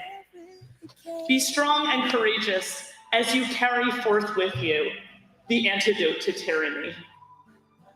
Who are Jews? Jews are a type of social group that was common in the ancient Near East and happens to be very uncommon in the West today. Jews are a joinable is important because of course people can become Jewish. Jews are a joinable social Not easily. group or joinable tribal group with a shared history, homeland, and culture. Part of that culture is a non-universalizing religion. So what I just said to you is like a paragraph in English. In Hebrew, there's one word for that, which is one syllable. It's 2 letters long, and that word is Am. So Am Yisrael is the people. Sometimes it's translated as the people of Israel. Dealing with all the bullshit on campuses, the shocking anti-Semitism, the anti-Jewishness that's taking place. Wow. I'm bringing up Sabrina Sofer from the George Washington University. We face an arduous battle, but we shall not tremble in fear. Our stars of David will shine on our chests and in our hearts. This generation is ready to lead, to fight with steadfast confidence and unconquerable moral courage. Am Yisrael Chai! Am Yisrael Chai lenatzach!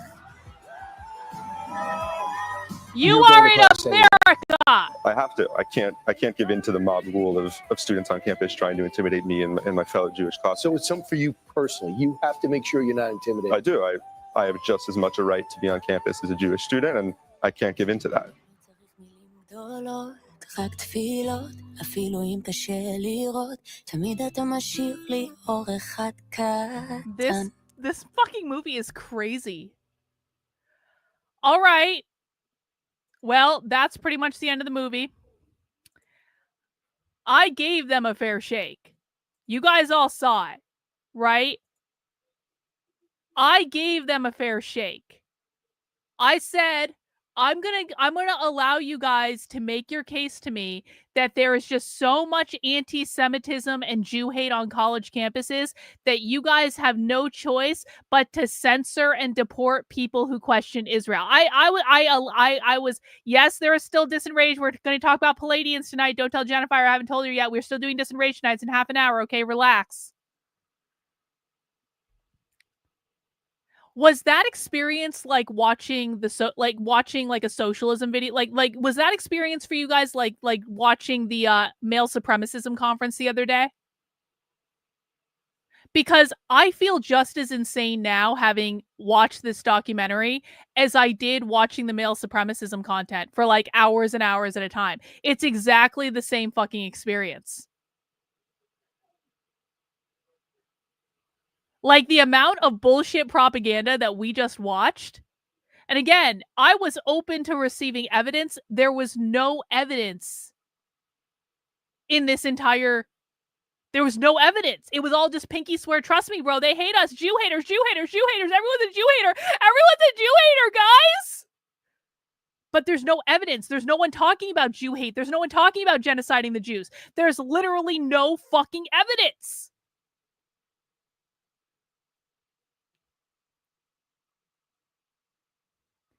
I think there's a very good chance that this made it like this documentary actually made me more anti-Semitic.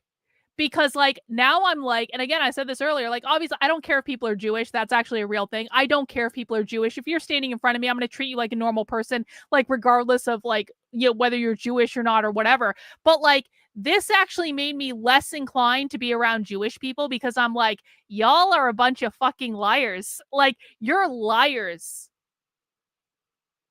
There was no evidence. You have nothing.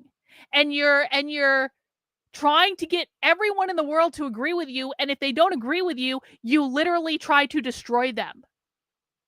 It's fucking bullshit. It's like, you are not... I understand you think you're God's chosen people, but you are not actually a special and unique snowflake. You shouldn't be treated any better than anyone else. You shouldn't be treated worse than anyone else either, but it was just, we're the victim, we're the victim, we're the victim. Everyone hates us, everyone hates us, everyone hates us. Pinky swear, trust us, bro. We don't have any evidence. We don't have any receipts. We don't have any proof that anyone's done anything that's against Jewish people. Nothing. But we're the victims. Make special rules for us. Make special policies for us. Do more DEI for us. Train everyone to not hate us, please. And send all your money to Israel. And if you don't send all your money to Israel, then you're anti-Semitic. And if you even suggest that we don't send all our money to Israel, you're definitely anti-Semitic. Like, are you shitting me? If you write an article about Kanye West, you're anti-Semitic. Okay. All right. Okay. Man.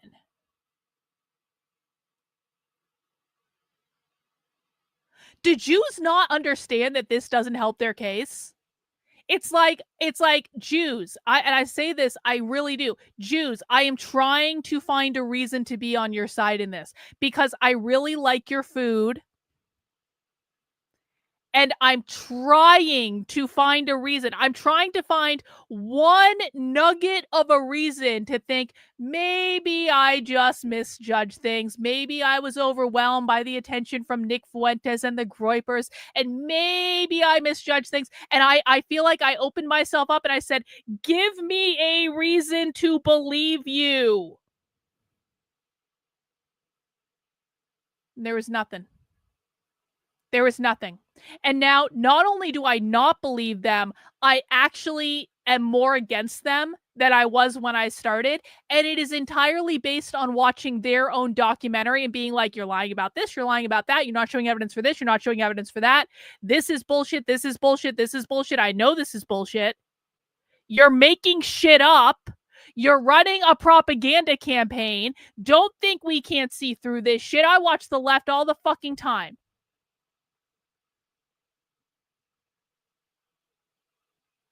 All right.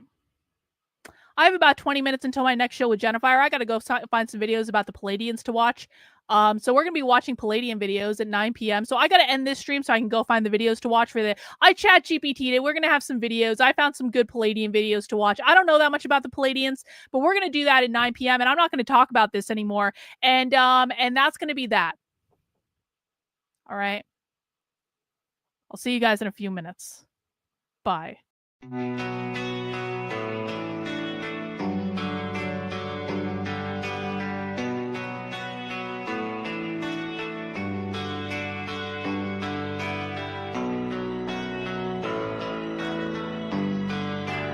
How are you feeling? How long have you been here? 3 months, May 17th. And what brought you? That's difficult to answer.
people dislike me because I am not completely like you.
I'm not clear. How is it that playing the piano for people has eventually resulted in your being here in the hospital?